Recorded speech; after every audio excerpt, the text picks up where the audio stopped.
പ്രിയ സഹോദരി സഹോദരന്മാരെ, ക്രിസ്തുവിൽ സ്നേഹവന്ദനം. നമ്മൾ നമ്മുടെ ബൈബിൾ സ്റ്റഡിയുടെ ഒരു ഏഴാമത്തെ ക്ലാസ്സിലേക്ക് വന്നിരിക്കുകയാണ്. ഞാൻ ഇന്ന് കഴിഞ്ഞ ദിവസങ്ങളിൽ പറഞ്ഞ ചില കാര്യങ്ങളുടെ കുറച്ച് ക്ലാരിഫിക്കേഷൻ, കുറച്ച് എക്സ്പ്ലനേഷൻ ചെയ്യാമെന്നാണ് വിചാരിക്കുന്നത്. കാരണം ചില കാര്യങ്ങൾ നമ്മൾ ക്ലിയർ ആയിട്ട് മുമ്പോട്ട് പോയില്ലെങ്കിൽ നമുക്ക് കൂടുതലായിട്ട് പഠിക്കുമ്പോൾ തന്നെ നമുക്ക് കാര്യങ്ങൾ മനസ്സിലാക്കാനായിട്ട് കുറച്ച് ബുദ്ധിമുട്ടുണ്ടാകും. എന്നിട്ട് ഞാനിന്നൊരു സ്പെസിഫിക് സബ്ജക്റ്റിലോട്ട് പോകുന്നതിന് പകരം ആ, കഴിഞ്ഞ പ്രാവശ്യം പറഞ്ഞതുമായിട്ട് ബന്ധപ്പെട്ടുള്ള ചില കാര്യങ്ങൾ മുമ്പോട്ടൊന്ന് എക്സ്പ്ലെയിൻ ചെയ്യാം. ഞാൻ ജസ്റ്റ് ഒന്ന് ഡോർ അടച്ചിട്ട് വരാം. 1 സെക്കൻഡ്. യാ ഞാൻ കഴിഞ്ഞ ദിവസങ്ങളിൽ പറഞ്ഞത്, പ്രത്യേകിച്ച് കഴിഞ്ഞ ആഴ്ചയിൽ പറഞ്ഞ കാര്യങ്ങളുമായിട്ട് ബന്ധപ്പെട്ട് ആ, പിന്നീട് അതുമായിട്ട് ബന്ധപ്പെട്ട പലരും പല ചോദ്യങ്ങൾ പേഴ്സണലായിട്ടും അല്ലാതെയും ചോദിച്ചു. അന്നേരം അതുമായിട്ട് ബന്ധപ്പെട്ട ചില കാര്യങ്ങൾ കൂടി ഒന്ന് ക്ലാരിഫൈ ചെയ്യാനായിട്ട് ആഗ്രഹിക്കുകയാണ്. നമ്മൾ ഒരു കാര്യം മനസ്സിലാക്കേണ്ടത്, ഒരു യഥാർത്ഥ ക്രിസ്തീയ പ്രസംഗങ്ങളുടെ, ക്രിസ്തീയ ശുശ്രൂഷയുടെ എൻഡ് ഗോൾ എന്ന് പറയുന്നത് എപ്പോഴും വിശുദ്ധീകരണമാണ്. വിശുദ്ധി പ്രാപിക്കുക എന്നുള്ളതാണ്. ഈ വിശുദ്ധി പ്രാപിക്കുക എന്ന് പറയുമ്പം, വിശുദ്ധി ഹോളിനെസ് എന്ന് പറയുന്നതിന് നമ്മളുടേതായിട്ടുള്ള ചില ഡെഫിനേഷൻസ് കാണും. പല ഗ്രൂപ്പുകളുടെയും പല റിലീജിയസ് ഓർഗനൈസേഷൻ്റെയും ഒക്കെ ചില ഡെഫിനേഷൻസ് കാണും. എന്നാൽ ബൈബിളിൽ യഥാർത്ഥത്തിലുള്ള ഹോളിനെസ് എന്ന് പറഞ്ഞു കഴിഞ്ഞാൽ കർത്താവിൻ്റെ സ്വരൂപത്തോട് അനുരൂപമാകുക എന്നുള്ളതാണ്. നേരം സുവിശേഷത്തിൻ്റെ ആത്യന്തിക ലക്ഷ്യം, റോമാലേഖനം 8:28 പറഞ്ഞിരിക്കുന്ന പോലെ, അവൻ അനേകരെ, തൻ്റെ പുത്രൻ അനേക സഹോദരന്മാരിൽ ആദ്യജാതനാകേണ്ടതിന് അവനെ ആ, ആ, തൻ്റെ സ്വരൂപത്തോട് അനുരൂപമാകാൻ അവരെ മുൻ നിയമിച്ചിരിക്കുന്നു. അന്നേരം ദൈവത്തിൻ്റെ അൾട്ടിമേറ്റ് ആയിട്ടുള്ള ഉദ്ദേശം ഹോളിനെസ് ആണ്, സുവിശേഷത്തിൻ്റെ ആത്യന്തികമായിട്ടുള്ള ഉദ്ദേശം. ആ ഹോളിനെസ് എന്ന് പറഞ്ഞു കഴിഞ്ഞാൽ കർത്താവിൻ്റെ സ്വരൂപത്തോട് അനുരൂപമാണ്, conforming to the image of Christ. അതാണ് റോമാലേഖനം 12-ാമത്തെ അധ്യായത്തിൽ ആ പ്രോസസ്സ് പറഞ്ഞിരിക്കുന്നത്. ഈ ലോകത്തിന് അനുരൂപമാകാതെ ആ, നിങ്ങളുടെ മനസ്സ് പുതുക്കി രൂപാന്തരപ്പെടുക, ട്രാൻസ്ഫോം യുവർ മൈൻഡ്.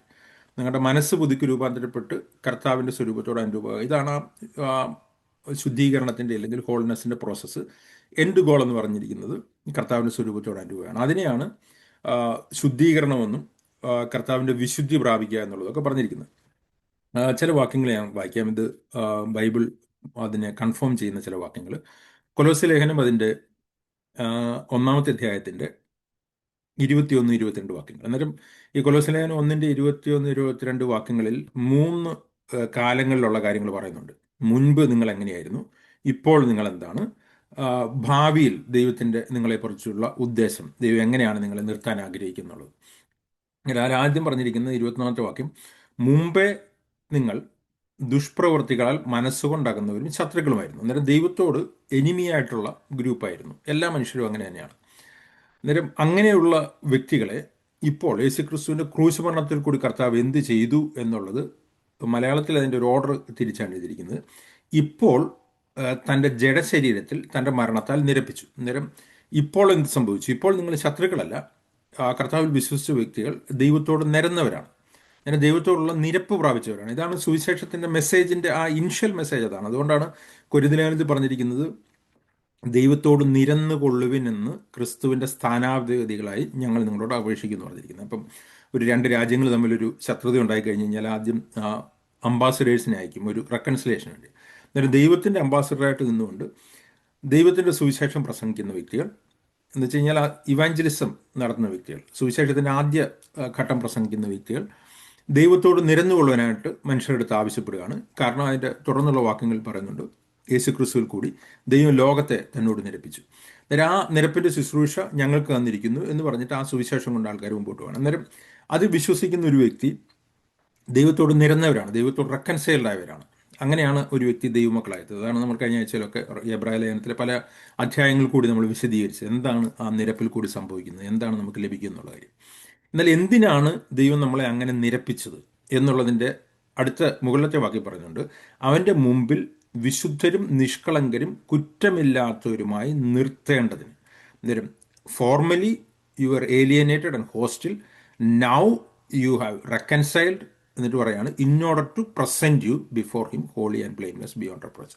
അന്നേരം മുമ്പ് ശത്രുക്കളായിരുന്നു, ഇപ്പോൾ നിങ്ങൾ നിരന്നവരാണ്, ഭാവിയിൽ നിങ്ങളെ അങ്ങനെ ദൈവം ഇങ്ങനെ നിരപ്പിച്ചതിൻ്റെ ഉദ്ദേശം എന്ന് പറഞ്ഞാൽ അവൻ്റെ മുമ്പിൽ വിശുദ്ധന്മാരും നിഷ്കളങ്കരും കുറ്റമില്ലാത്തവരുമായി നിർത്താൻ വേണ്ടിയിട്ടാണ്.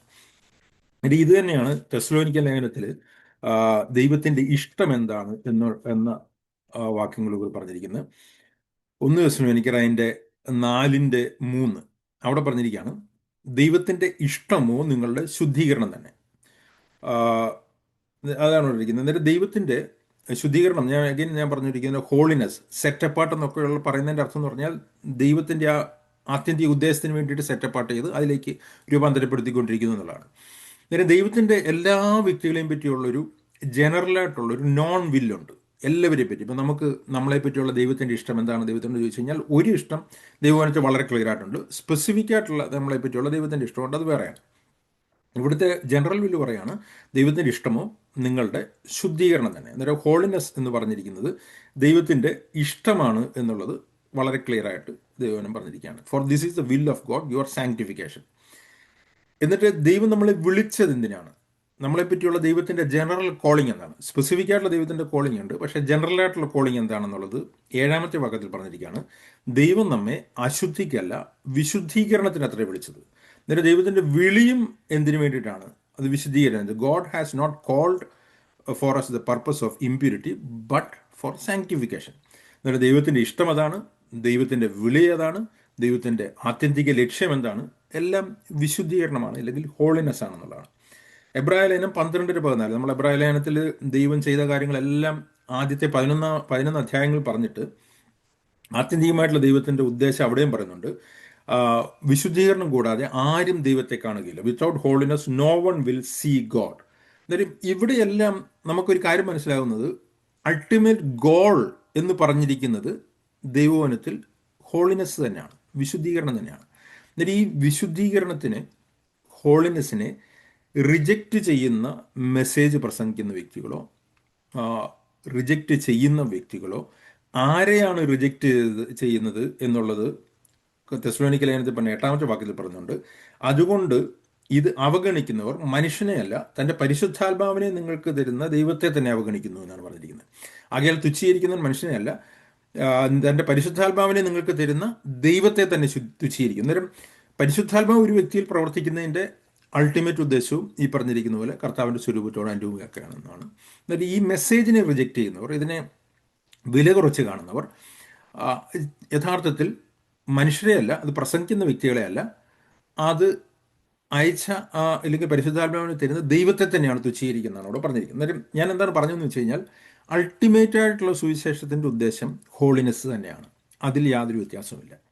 എന്നാൽ നമ്മൾ ഈ ദിവസങ്ങളിൽ പറയുന്ന കാര്യം എന്ന് വെച്ച് കഴിഞ്ഞാൽ, ആ ഹോളിനെസ്സിലേക്ക് എത്താൻ വേണ്ടിയിട്ടുള്ള ദൈവത്തിൻ്റെ വഴി എന്താണെന്നുള്ളതാണ്. ആ ദൈവത്തിൻ്റെ വഴി എന്താണ് എന്നുള്ളത് പ്രാധാന്യമുള്ളൊരു കാര്യമാണ്.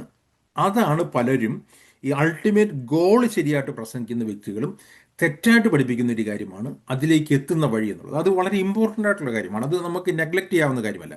ആ ലക്ഷ്യം പോലെ തന്നെ മാർഗവും ക്രിസ്ത്യ ജീവിതത്തിൽ പ്രാധാന്യമുള്ളൊരു കാര്യമാണ്. അതാണ് ദൈവം പഠിപ്പിക്കുന്നത്. അതാണ് ഞാൻ കഴിഞ്ഞ ദിവസങ്ങളിൽ അത് കൂടുതലായിട്ട് വിശദീകരിക്കാനായിട്ട് ശ്രമിച്ചത്. ഇത് നമ്മൾ ഈ ഇന്നത്തെ ക്രിസ്തീയ ലോകത്തിലെ പ്രാസംഗികരെ ശ്രദ്ധിച്ചു കഴിഞ്ഞാൽ, ഞാൻ ഈ പ്രാസംഗികരെ മാർക്കിടാൻ വേണ്ടിയിട്ട് അവരെ ജഡ്ജ് ചെയ്യാൻ വേണ്ടി പറഞ്ഞാൽ, അല്ല, ജനറലി എൻ്റെ കൺവിക്ഷൻസ്, എൻ്റെ ബോധ്യങ്ങളാണ് ഞാൻ പറയുന്നത്. നിങ്ങൾക്ക് ദൈവവനവുമായിട്ട് ബന്ധപ്പെട്ട് പരിശോധിച്ച് നോക്കാം. നമുക്കൊരു 4 ടൈപ്പ് പ്രീച്ചിങ് നമുക്ക് ഈ ക്രിസ്തീയ ലോകത്തിൽ നമുക്ക് കാണാനായിട്ട് കഴിയും.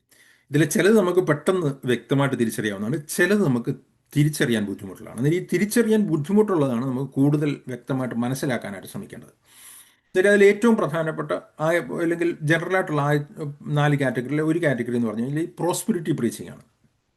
എന്ന് വെച്ച് കഴിഞ്ഞാൽ ദൈവം നിങ്ങളെ ഭൗതികമായിട്ട് അനുഗ്രഹിക്കും, നിങ്ങളെ വാലല്ല തലയാക്കും എന്ന് പറഞ്ഞ് പഴയ നിയമത്തിലെ അനുഗ്രഹങ്ങൾ, ഇല്ലെങ്കിൽ ഭൗതികമായിട്ടുള്ള അനുഗ്രഹങ്ങൾ ഒരു എൻഡ് ഗോളായിട്ട് പ്രസൻറ്റ് ചെയ്തുകൊണ്ട് അതിനു വേണ്ടിയിട്ടാണ് കർത്താവ് നിങ്ങളെ രക്ഷിച്ചതെന്നുള്ള ആ രീതിയിൽ പ്രസംഗിക്കുക.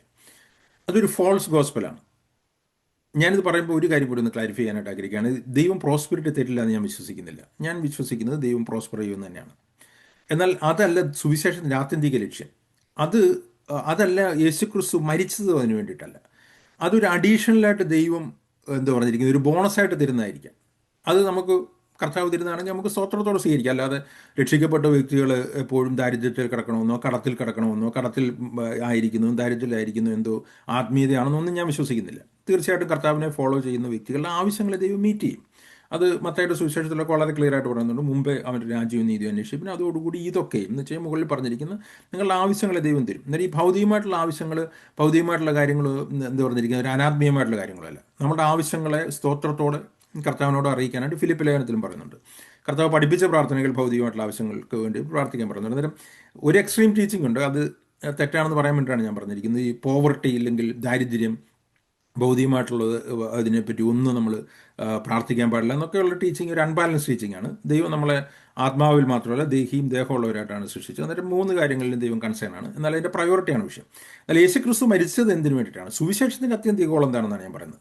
സുവിശേഷത്തിൻ്റെ അത്യന്തിക ഗോൾ എന്ന് പറഞ്ഞിരിക്കുക ദൈവം നമ്മളെ ഈ ഭൂമിയിൽ സമ്പന്നരാക്കുക എന്നുള്ളതോ ദൈവത്തിന് നമ്മളെ ഈ ഭൂമിയിൽ വലിയ ആൾക്കാരാക്കുക എന്നുള്ളതല്ല. ദൈവത്തിൻ്റെ ആത്യന്തികമായിട്ടുള്ള ഉദ്ദേശം എന്ന് പറഞ്ഞു കഴിഞ്ഞാൽ ഹോളിനെസ് ആണ്. അതാണ് ഞാൻ പറഞ്ഞത്. എന്നിട്ട് ഈ പ്രോസ്പെറിറ്റി പ്രീച്ചിങ്ങിൽ അവരുടെ എൻഡ് ഗോൾ എന്ന് പറഞ്ഞിരിക്കുന്നത് അവർ ആ ലക്ഷ്യം തന്നെ തെറ്റിച്ചാണ് അവർ പഠിപ്പിക്കുന്നത്. എന്നിട്ട് ഇത് കേൾക്കാൻ പോകുന്ന വ്യക്തികളും ഈ ഒരു ആഗ്രഹത്തിലാണ് പോകുന്നത്. എന്നിട്ട് അവർ അതുകൊണ്ടാണ് ഈ യോഹന്നാൻ പറയുന്നുണ്ട്, അവർ ലൗകികമായി സംസാരിക്കുന്നു, ലൗകികന്മാർ അവരുടെ വാക്ക് കേൾക്കുന്നു. അന്നേരം എന്തുകൊണ്ടാണ് ഈ പ്രോസ്പെറിറ്റി ഗോസ്പൽ അങ്ങനത്തെ ഗോസ്പൽ ആൾക്കാർ കൂടുന്നു പറഞ്ഞു കഴിഞ്ഞാൽ ആൾക്കാരുടെയും ജഡത്തിന് ആഗ്രഹമുള്ള കാര്യമാണ് അവർ പ്രസംഗിക്കുന്നത്. അങ്ങനെയാണ് ഒരു ഗ്രൂപ്പ്. നമുക്കത് അറിയാം, എനിക്ക് തോന്നുന്നു നമുക്കറിയാമെന്ന് തോന്നുന്നു ഇങ്ങനത്തെ പ്രീച്ചിങ് തെറ്റാണെന്നുള്ളത്, ഇല്ലെങ്കിൽ അത് റിയൽ ഗോസ്പൽ അല്ല എന്നുള്ളത്. രണ്ടാമത്തെ ഒരു ഗ്രൂപ്പ് എന്ന് പറഞ്ഞു കഴിഞ്ഞാൽ ഈ എൻ്റർടൈൻമെൻറ്റ് പ്രീച്ചേഴ്സാണ്. എന്ന് വെച്ച് കഴിഞ്ഞാൽ അവരുടെ ഉദ്ദേശം എന്ന് പറഞ്ഞാൽ വന്നിരിക്കുന്ന ആൾക്കാരെ രസിപ്പിക്കുക എന്ന് വെച്ച് കഴിഞ്ഞാൽ കോമാളിത്തരങ്ങൾ പറയുക, തമാശ പറയുക, അസഭ്യമായിട്ടുള്ള തമാശകൾ പറയുക. ഇതൊക്കെ ആത്മീയത എന്നുള്ള പേരിൽ, ദൈവവചനം എന്നുള്ള പേരിൽ സ്റ്റേജുകളിൽ പ്രകടിപ്പിക്കുന്ന ആൾക്കാരുണ്ട്. മിമിക്രി പോലെ, ഇല്ലെങ്കിൽ നാടകം പോലെ, ഇല്ലെങ്കിൽ കഥാപ്രസംഗം പോലെ കാര്യങ്ങൾ ചെയ്യാം. എന്നിട്ട് ഇവരുടെ ഉദ്ദേശം എന്ന് പറഞ്ഞു കഴിഞ്ഞാൽ ജസ്റ്റ് ആൾക്കാരെ രസിപ്പിക്കുക. അതിൽ കൂടി ഇവരുടെ ഉദ്ദേശം പണം തന്നെയാണ്. ആദ്യത്തെ ആൾക്കാരുടെ കൂട്ട് തന്നെ പണം, പോപ്പുലാരിറ്റി, പ്രശസ്തി, ഇതൊക്കെ ഉള്ളൂ. എന്നിട്ട് ഇത് കേൾക്കാൻ പോകുന്ന ആൾക്കാരും അതിന് വേണ്ടി, ഇത് കേൾക്കാൻ പോകുന്നവർക്കും അവർക്കും കുറേ തമാശ കേൾക്കണം, കുറേ ചിരിക്കണം, കുറേ വെളുപ്പ് കേൾക്കണം. ഇത് ഇത് എന്തെന്ന് വെച്ച് കഴിഞ്ഞാൽ നമ്മൾ വിചാരിക്കുന്ന പറഞ്ഞാൽ ഈ വേർപെട്ട ആൾക്കാർക്ക് ഈ സാധാരണ ലോകപരമായിട്ടുള്ള തമാശ ഒന്നും കേൾക്കാൻ, ഇപ്പം മിമിക്രിയോ ഇല്ലെങ്കിൽ സിനിമയോ അതൊന്നും കാണാനായിട്ട് പോകുന്നു പാപമാണെന്ന് നമ്മൾ ചിന്തിക്കുന്നുണ്ട്. അന്നേരം അതുകൊണ്ട് നമ്മൾ എന്ത് ചെയ്യും, നമുക്ക് സുവിശേഷം എന്നുള്ള രീതിയിൽ അത് കേൾക്കുകയും ചെയ്യാം, ഈ കാര്യങ്ങളൊക്കെ നമുക്ക് അറിയുകയും ചെയ്യാം, നമുക്കൊരു സന്തോഷം തോന്നും, തമാശ. പക്ഷേ ഇത് വളരെ വളരെ സുവിശേഷത്തെ ഏറ്റവും കൂടുതൽ ദോഷമായിട്ട് കൊണ്ടുപോകുന്നൊരു കാര്യമാണ്. ശരിക്കും ഞാൻ പറയുന്നത് അത് കേൾക്കുന്നത് തന്നെ പാപമാണ്. അതാണ് എൻ്റെ ബോധ്യം. നിങ്ങൾക്ക് അത് ഞാൻ പറയുന്നത് അതേപോലെ എടുക്കണമെന്നില്ല. എന്ന് വെച്ച് കഴിഞ്ഞാൽ പലയിടത്തും ഈ അസഭ്യമായിട്ടുള്ള കാര്യങ്ങളാണ് സുവിശേഷം എന്നുള്ള രീതിയിൽ പറയുന്നത്. സ്ത്രീകളെ അസഭ്യമായിട്ട് സംസാരിക്കുക, അവരെ വില കുറച്ച് കാണുക, അവരുടെ ശരീരത്തെയും അവരുടെ ഡ്രസ്സിങ്ങിനെയും ഒക്കെ ഒരു സ്ത്രീവിരുദ്ധതയാണ് പല സുവിശേഷ പ്രസംഗങ്ങൾ എന്ന് പറഞ്ഞ് പലരും പ്രസംഗിക്കുന്നത്. അത് വളരെ ലോ ലെവലിലുള്ള പ്രസംഗമാണ്. അത് ശരിക്കും ഒരു ഒരു സമൂഹത്തിൻ്റെ ഒരു താഴ്ന്ന ലെവലിൻ്റെ ഒരു റെപ്രസെൻറ്റേഷനാണ് ഇങ്ങനെയുള്ള ആൾക്കാർക്ക് കൂടുതൽ സ്റ്റേജ് കിട്ടുക എന്നുള്ളത്. ഞാനിത് പറയുന്നത് ഒരു വേദനയോടാണ് പറയുന്നത്. കാരണം ഇങ്ങനെയുള്ള ആൾക്കാരാണ് പോപ്പുലർ ക്രിസ്ത്യൻ പ്രാസംഗികർ, പ്രത്യേകിച്ച് വേർപെട്ട പെന്തക്കോസ്റ്റ് ഗോളത്തിൽ അതാണ്. അന്നേരം ശരിക്കും അത് ചിന്തിച്ച് കഴിഞ്ഞാൽ പെന്തക്കോസ്റ്റ് ഒരു വിശ്വാസികളുടെ ആത്മീയ നിലവാരത്തിൻ്റെ തകർച്ചയാണ് വിശുദ്ധി എന്ന പേരിൽ കോമാളിത്തരങ്ങളും അസഭ്യ ഭാഷണവും സ്റ്റേജുകളിൽ പ്രസംഗിക്കുന്നവർക്ക് കിട്ടുന്ന പോപ്പുലാരിറ്റി. ഇതിനിടയ്ക്ക് ഒരു കാര്യം ഞാൻ പറയണത്, കുറച്ച് നാൾ മുമ്പ് ഇവിടെ വെച്ചിട്ടൊരു സഹോദരി എന്നെ കണ്ടപ്പം അദ്ദേഹം സഹോദരി പറഞ്ഞു എൻ്റെ പ്രസംഗങ്ങളൊക്കെ കേൾക്കാറുണ്ട്, എൻ്റെ യൂട്യൂബിലൊക്കെ കേൾക്കാറുണ്ടെന്ന് പറഞ്ഞു. എനിക്ക് ആദ്യം അത് കേട്ടപ്പം സന്തോഷം തോന്നി, കാരണം ദൈവം ആൾക്കാർ കേൾക്കുന്നുണ്ടല്ലോ എന്നുള്ളത്.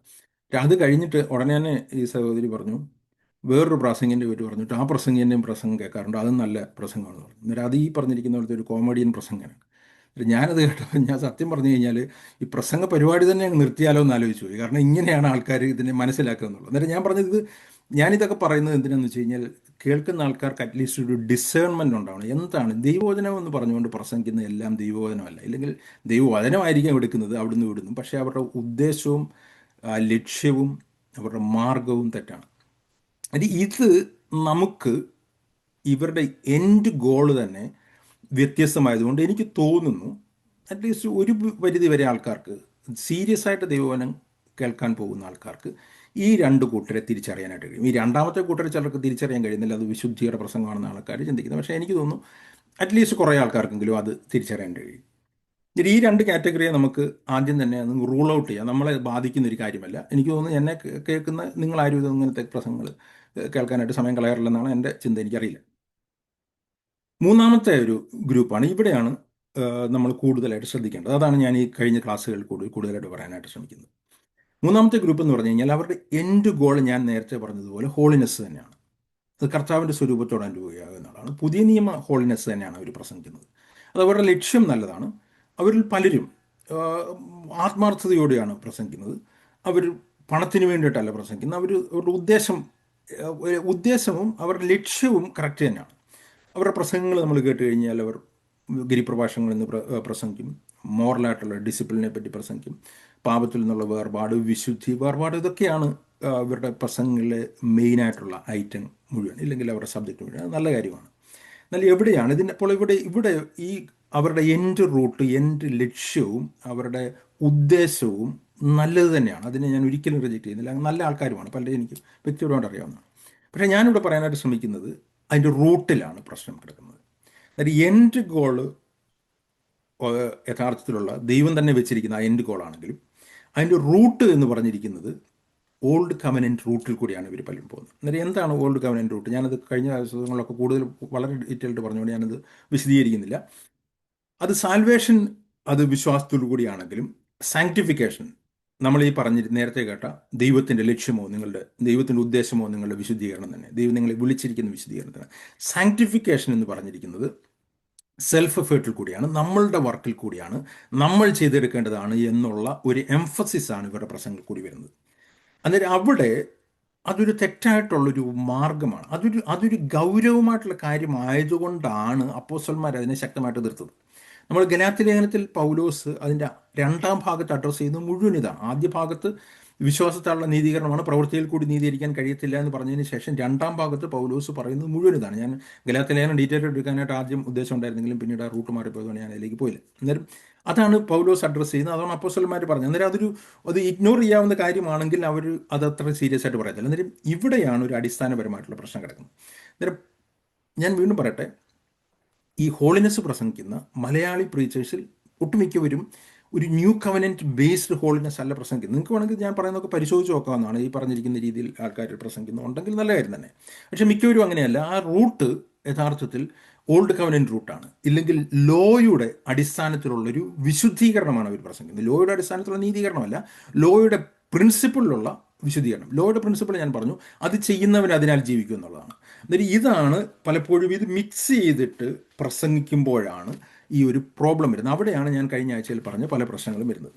അന്നേരം ഈ പ്രസംഗങ്ങളുടെ ഒരു എംഫസിസ് എവിടെയാണ് വരുന്നത്? എംഫസിസ് എന്ന് പറഞ്ഞു കഴിഞ്ഞാൽ യേശു ക്രിസ്തു പഠിപ്പിച്ച കാര്യങ്ങൾ തന്നെയാണ് പ്രസംഗിക്കുന്നത്.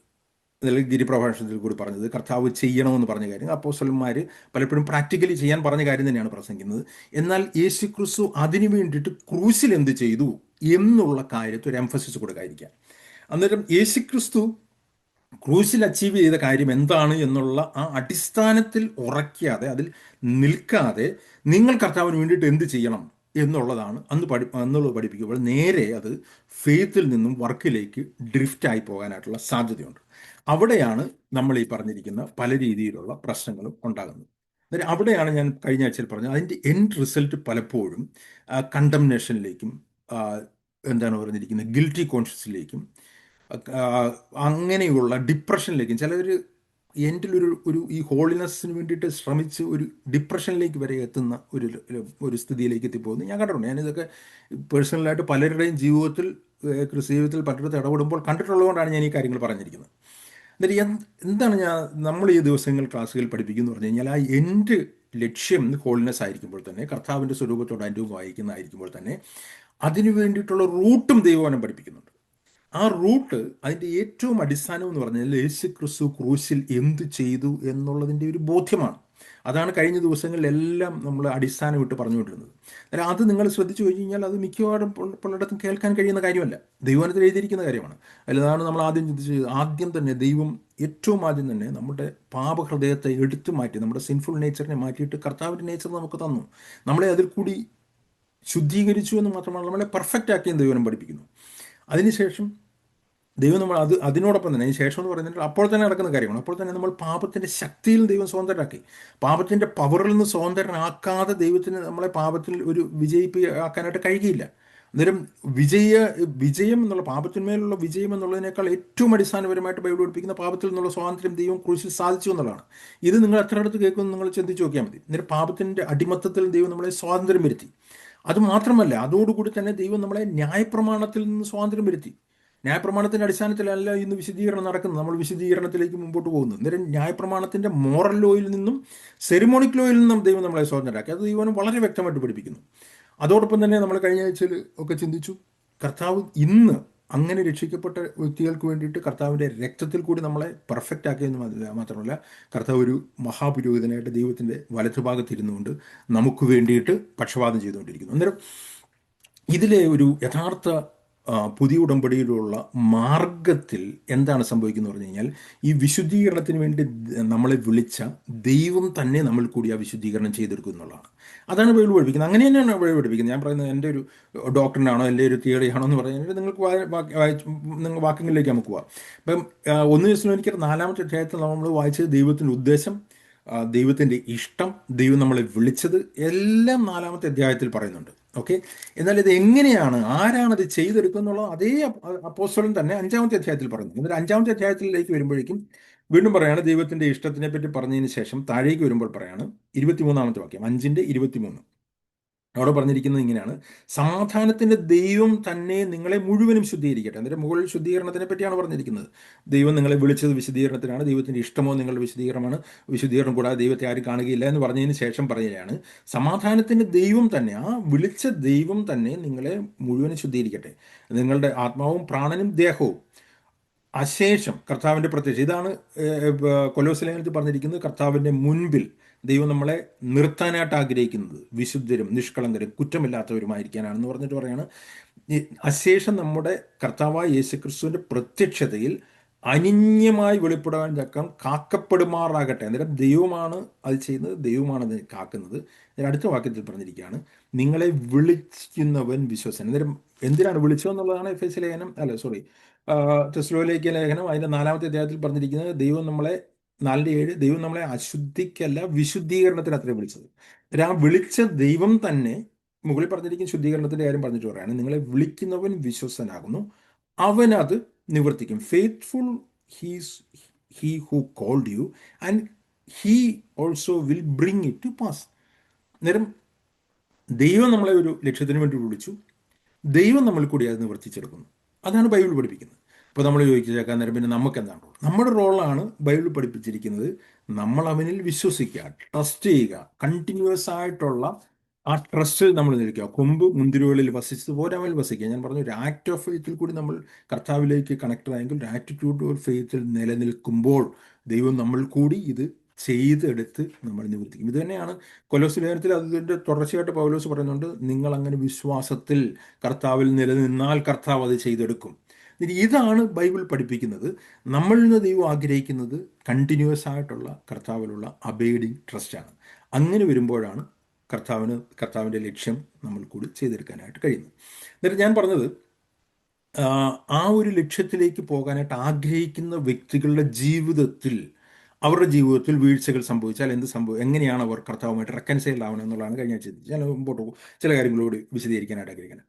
എന്നിട്ട് നമ്മൾ പറഞ്ഞു, നമ്മൾ കേട്ടത് പല ടൈപ്പിലുള്ള പ്രാസംഗികരുണ്ട്, അതുപോലെ തന്നെ ബൈബിൾ പല ടൈപ്പിലുള്ള വിശ്വാസികളെയും പറയുന്നുണ്ട്. അന്നേരം എല്ലാം വിശ്വാസികളും നമുക്ക് പറയാനായിട്ട് കഴിയത്തില്ല. പക്ഷേ പലതും ദൈവസഭയിൽ തന്നെയുള്ള ആൾക്കാരെ പറ്റിയാണ്. ദൈവസഭയിൽ എന്ന് പറഞ്ഞാൽ ദൈവസഭയിൽ വന്നിരിക്കുന്ന ആ കൂട്ടത്തിലുള്ളവരെ പറ്റിയാണ്. അന്നേരം യോഹന്നാന്റെ സുവിശേഷം അതിൻ്റെ 3-ാമത്തെ അധ്യായത്തിൻ്റെ 1-ാമത്തെ വാക്യത്തിൽ യോഹന്നാൻ ചില കാര്യങ്ങൾ പറയുന്നുണ്ട്. യോഹന്നാൻ പറയാണ്, കാൺമിൻ, എന്താ ദൈവമക്കൾ എന്ന് വിളിക്കപ്പെടുവാൻ കർത്താവ് എത്ര വലിയ സ്നേഹം നമുക്ക് തന്നിരിക്കും. അന്നേരം യോഹന്നാൻ എപ്പോഴും ദൈവമക്കളുടെ അടുത്ത് ഓർമ്മിപ്പിക്കുമ്പോൾ അവരുടെ കോളിങ്ങിനെ പറ്റി, അല്ലെങ്കിൽ അവരെ ദൈവം എന്താക്കി തീർത്തു എന്നുള്ളതാണ് പറയാനായിട്ട് ശ്രമിക്കുന്നത്. ഇതാണ് ഏറ്റവും അടിസ്ഥാനം. അന്നേരം നമ്മൾ ദൈവമക്കളാണ് എന്നുള്ള ബോധ്യത്തിൽ നിന്ന് മാത്രമേ നമുക്ക് കാര്യങ്ങൾ മുമ്പോട്ട് ചെയ്യാൻ കഴിയത്തുള്ളൂ. അങ്ങനെ കാണുമ്പോൾ നാം ദൈവമക്കൾ എന്ന് ദൈവം വിളിക്കപ്പെടുക എത്ര വലിയൊരു സ്നേഹം തന്നിരിക്കുന്നു എന്ന് പറഞ്ഞു. അന്നേരം ഞാനൊരു കാര്യം കൂടി വിശദീകരിക്കുകയാണ്. ഈ ദൈവമക്കൾ എന്ന് നമുക്കുള്ള ഒരു ടൈറ്റിൽ പോലത്തെ ഒരു ടൈറ്റിലാണ് എബ്രായ ലേഖനത്തിൽ പറഞ്ഞിരിക്കുന്ന പെർഫെക്റ്റഡ് എന്നുള്ളത്.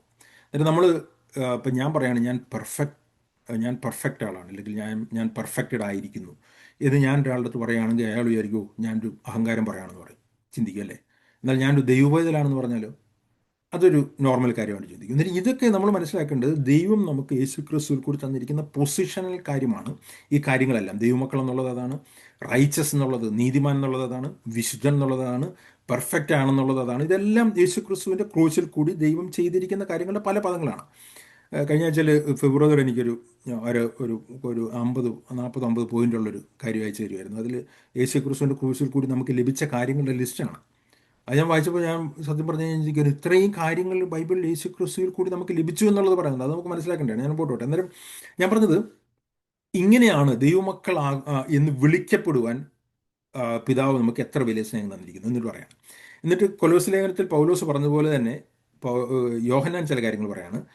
പ്രിയമുള്ളവരെ, നമ്മൾ ഇപ്പോൾ ഇപ്പോൾ നമ്മൾ ദൈവമക്കളാണ്. അവിടെ പറഞ്ഞിരിക്കുന്നത് നമ്മൾ ഇപ്പോൾ ദൈവത്തോട് നിരന്നു എന്ന് പറഞ്ഞിരിക്കുന്നത് അതേ കാര്യമാണ്, വേറൊരു രീതിയിൽ പറഞ്ഞിരിക്കുകയാണ്. ഇപ്പോൾ നമ്മൾ ദൈവമക്കളാകുന്നു, നമ്മൾ ഇന്നതാകും എന്ന് ഇതുവരെ പ്രത്യക്ഷമായിട്ടില്ല. എന്ന് വെച്ച് കഴിഞ്ഞാൽ കൊലോസ്യാനത്തിൽ പറഞ്ഞിരിക്കുമല്ലോ, നമ്മൾ ഒരിക്കൽ, ഇപ്പോൾ തെസ്സലോനിക്ക ലേഖനത്തിൽ പറഞ്ഞിരിക്കുമല്ലോ, ഒരിക്കൽ നമ്മൾ കംപ്ലീറ്റ്ലി പെർഫെക്റ്റ് ആവും. ദൈവം നമ്മളെ പെർഫെക്റ്റ് ആക്കിയിരിക്കുന്നു, നമ്മുടെ ആത്മാവിൽ നമ്മളെ പെർഫെക്റ്റ് ആക്കിയിരിക്കുന്നു, ദൈവം നമ്മളെ നീതീകരിച്ചിരിക്കുന്നു, ദൈവം നമ്മളെ ദൈവമക്കളാക്കിയിരിക്കുന്നു. എന്നാൽ ഒരിക്കൽ നമ്മൾ ദേഹത്തിലും ദേഹിയിലും ആത്മാവിലും പരിപൂർണമായിട്ടും നമ്മൾ പെർഫെക്റ്റ് ആവുന്നൊരു ദിവസമുണ്ട്. വിശുദ്ധരും നിഷ്കളങ്കരും കുറ്റമില്ലാത്തവരുമായിട്ട് ദൈവത്തിൻ്റെ സന്നിധിയിൽ നിൽക്കാൻ പോകുന്നൊരു ദിവസമുണ്ട്. അതിനെപ്പറ്റിയാണ് പറഞ്ഞിരിക്കുന്നത്. അത് വേറൊരു ഇതിൽ പറഞ്ഞിരിക്കുകയാണ്. അവൻ പ്രത്യക്ഷനാകുമ്പോൾ നാം അവനെ താൻ ഇരിക്കുന്നത് പോലെ കാണുന്നതാകയാൽ അവനോട് സദൃശ്യന്മാരാകുമെന്ന് നാം അറിയുന്നു. അന്നേരം അവിടെ പറഞ്ഞിരിക്കുകയാണ് ഒരിക്കൽ നമ്മൾ കംപ്ലീറ്റ്ലി പെർഫെക്റ്റ് ആകാൻ പോകുന്നൊരു ദിവസമുണ്ട്. കർത്താവ് വരുമ്പോൾ നമ്മൾ അവനോട് പരിപൂർണമായിട്ടും സദൃശ്യന്മാരായി തീരുന്നവരാണ്. അന്നേരം ഇപ്പോൾ ദൈവം നമ്മളെങ്ങനെ വിളിച്ചു, ദൈവം നമ്മളെ അങ്ങാക്കി തീർക്കാനായിട്ട് പോകുന്നു. അടുത്ത വാക്യം, ഇത് ഇങ്ങനെ ഈ ഒരു പ്രത്യാശ ഒരു വ്യക്തിക്ക് ഉണ്ട് എന്നുള്ളതിൻ്റെ തെളിവാണ് അടുത്ത വാക്യത്തിൽ പറഞ്ഞിരിക്കുന്നത്. അന്നേരം ഇങ്ങനെ ഒരു വ്യക്തിക്ക് ഒരു പ്രത്യാശ ഉണ്ടെങ്കിൽ, ഈ കർത്താവ് ചെയ്ത കാര്യങ്ങളെപ്പറ്റി ഉറപ്പും കർത്താവ് ചെയ്യാൻ പോകുന്ന കാര്യങ്ങളെപ്പറ്റി ഉറപ്പുമുണ്ടെങ്കിൽ അവരെന്ത് ചെയ്യുന്നതാണ് പറഞ്ഞിരിക്കുന്നത്, അവനിൽ ഈ പ്രത്യാശയുള്ളവനെല്ലാം അവൻ നിർമ്മലനായിരിക്കുന്ന പോലെ തങ്ങളെ തന്നെ നിർമ്മലീകരിക്കുന്നു. അന്നേരം അവർ ചെയ്യുന്ന ഒരു പ്രോസസ്സുണ്ട്, അത് ബൈ ഫെയ്ത്ത് ആണ്, കർത്താവിലുള്ള അബൈഡിങ്ങിൽ കൂടി തന്നെ നടക്കുന്നതാണ്. ആ വിശുദ്ധീകരണ പ്രോസസ്സിൽ നമ്മുടെ ഭാഗത്തു നിന്ന് കർത്താവിൽ നമ്മൾ അബൈഡ് ചെയ്യുമ്പോൾ നമ്മൾ നമ്മളെ തന്നെ നിർമ്മലീകരിക്കുകയാണ്, അല്ലെങ്കിൽ കർത്താവ് നമ്മളെ അതിൻ്റെ റെസ്പോൺസായിട്ട് വിശുദ്ധീകരിച്ചുകൊണ്ടിരിക്കുകയാണ്. അന്നേരം ഈ ഒരു റെസ്പോൺസ് ഒരു വ്യക്തിക്ക് ഉണ്ട് എന്നുള്ളതാണ് ആ വ്യക്തി മുകളിൽ പറഞ്ഞിരിക്കുന്നത് ദൈവ പൈതലാണ് എന്നുള്ളതിൻ്റെ തെളിവായിട്ട് പറഞ്ഞിരിക്കുന്നത്. ഈ റെസ്പോൺസിനെ വേറെ രീതിയിൽ യോഹന്നാൻ താഴേക്ക് പോകുമ്പോൾ വിശദീകരിക്കുന്നുണ്ട്, ഞാൻ മുമ്പോട്ട് പോകുമ്പോൾ വിശദീകരിക്കാം. എന്നിട്ട് ഈ ഹോപ്പുള്ള വ്യക്തികൾ തങ്ങളെ തന്നെ വിശുദ്ധീകരിച്ചുകൊണ്ടേയിരിക്കുമെന്നാണ് ദൈവം പറഞ്ഞിരിക്കുന്നത്.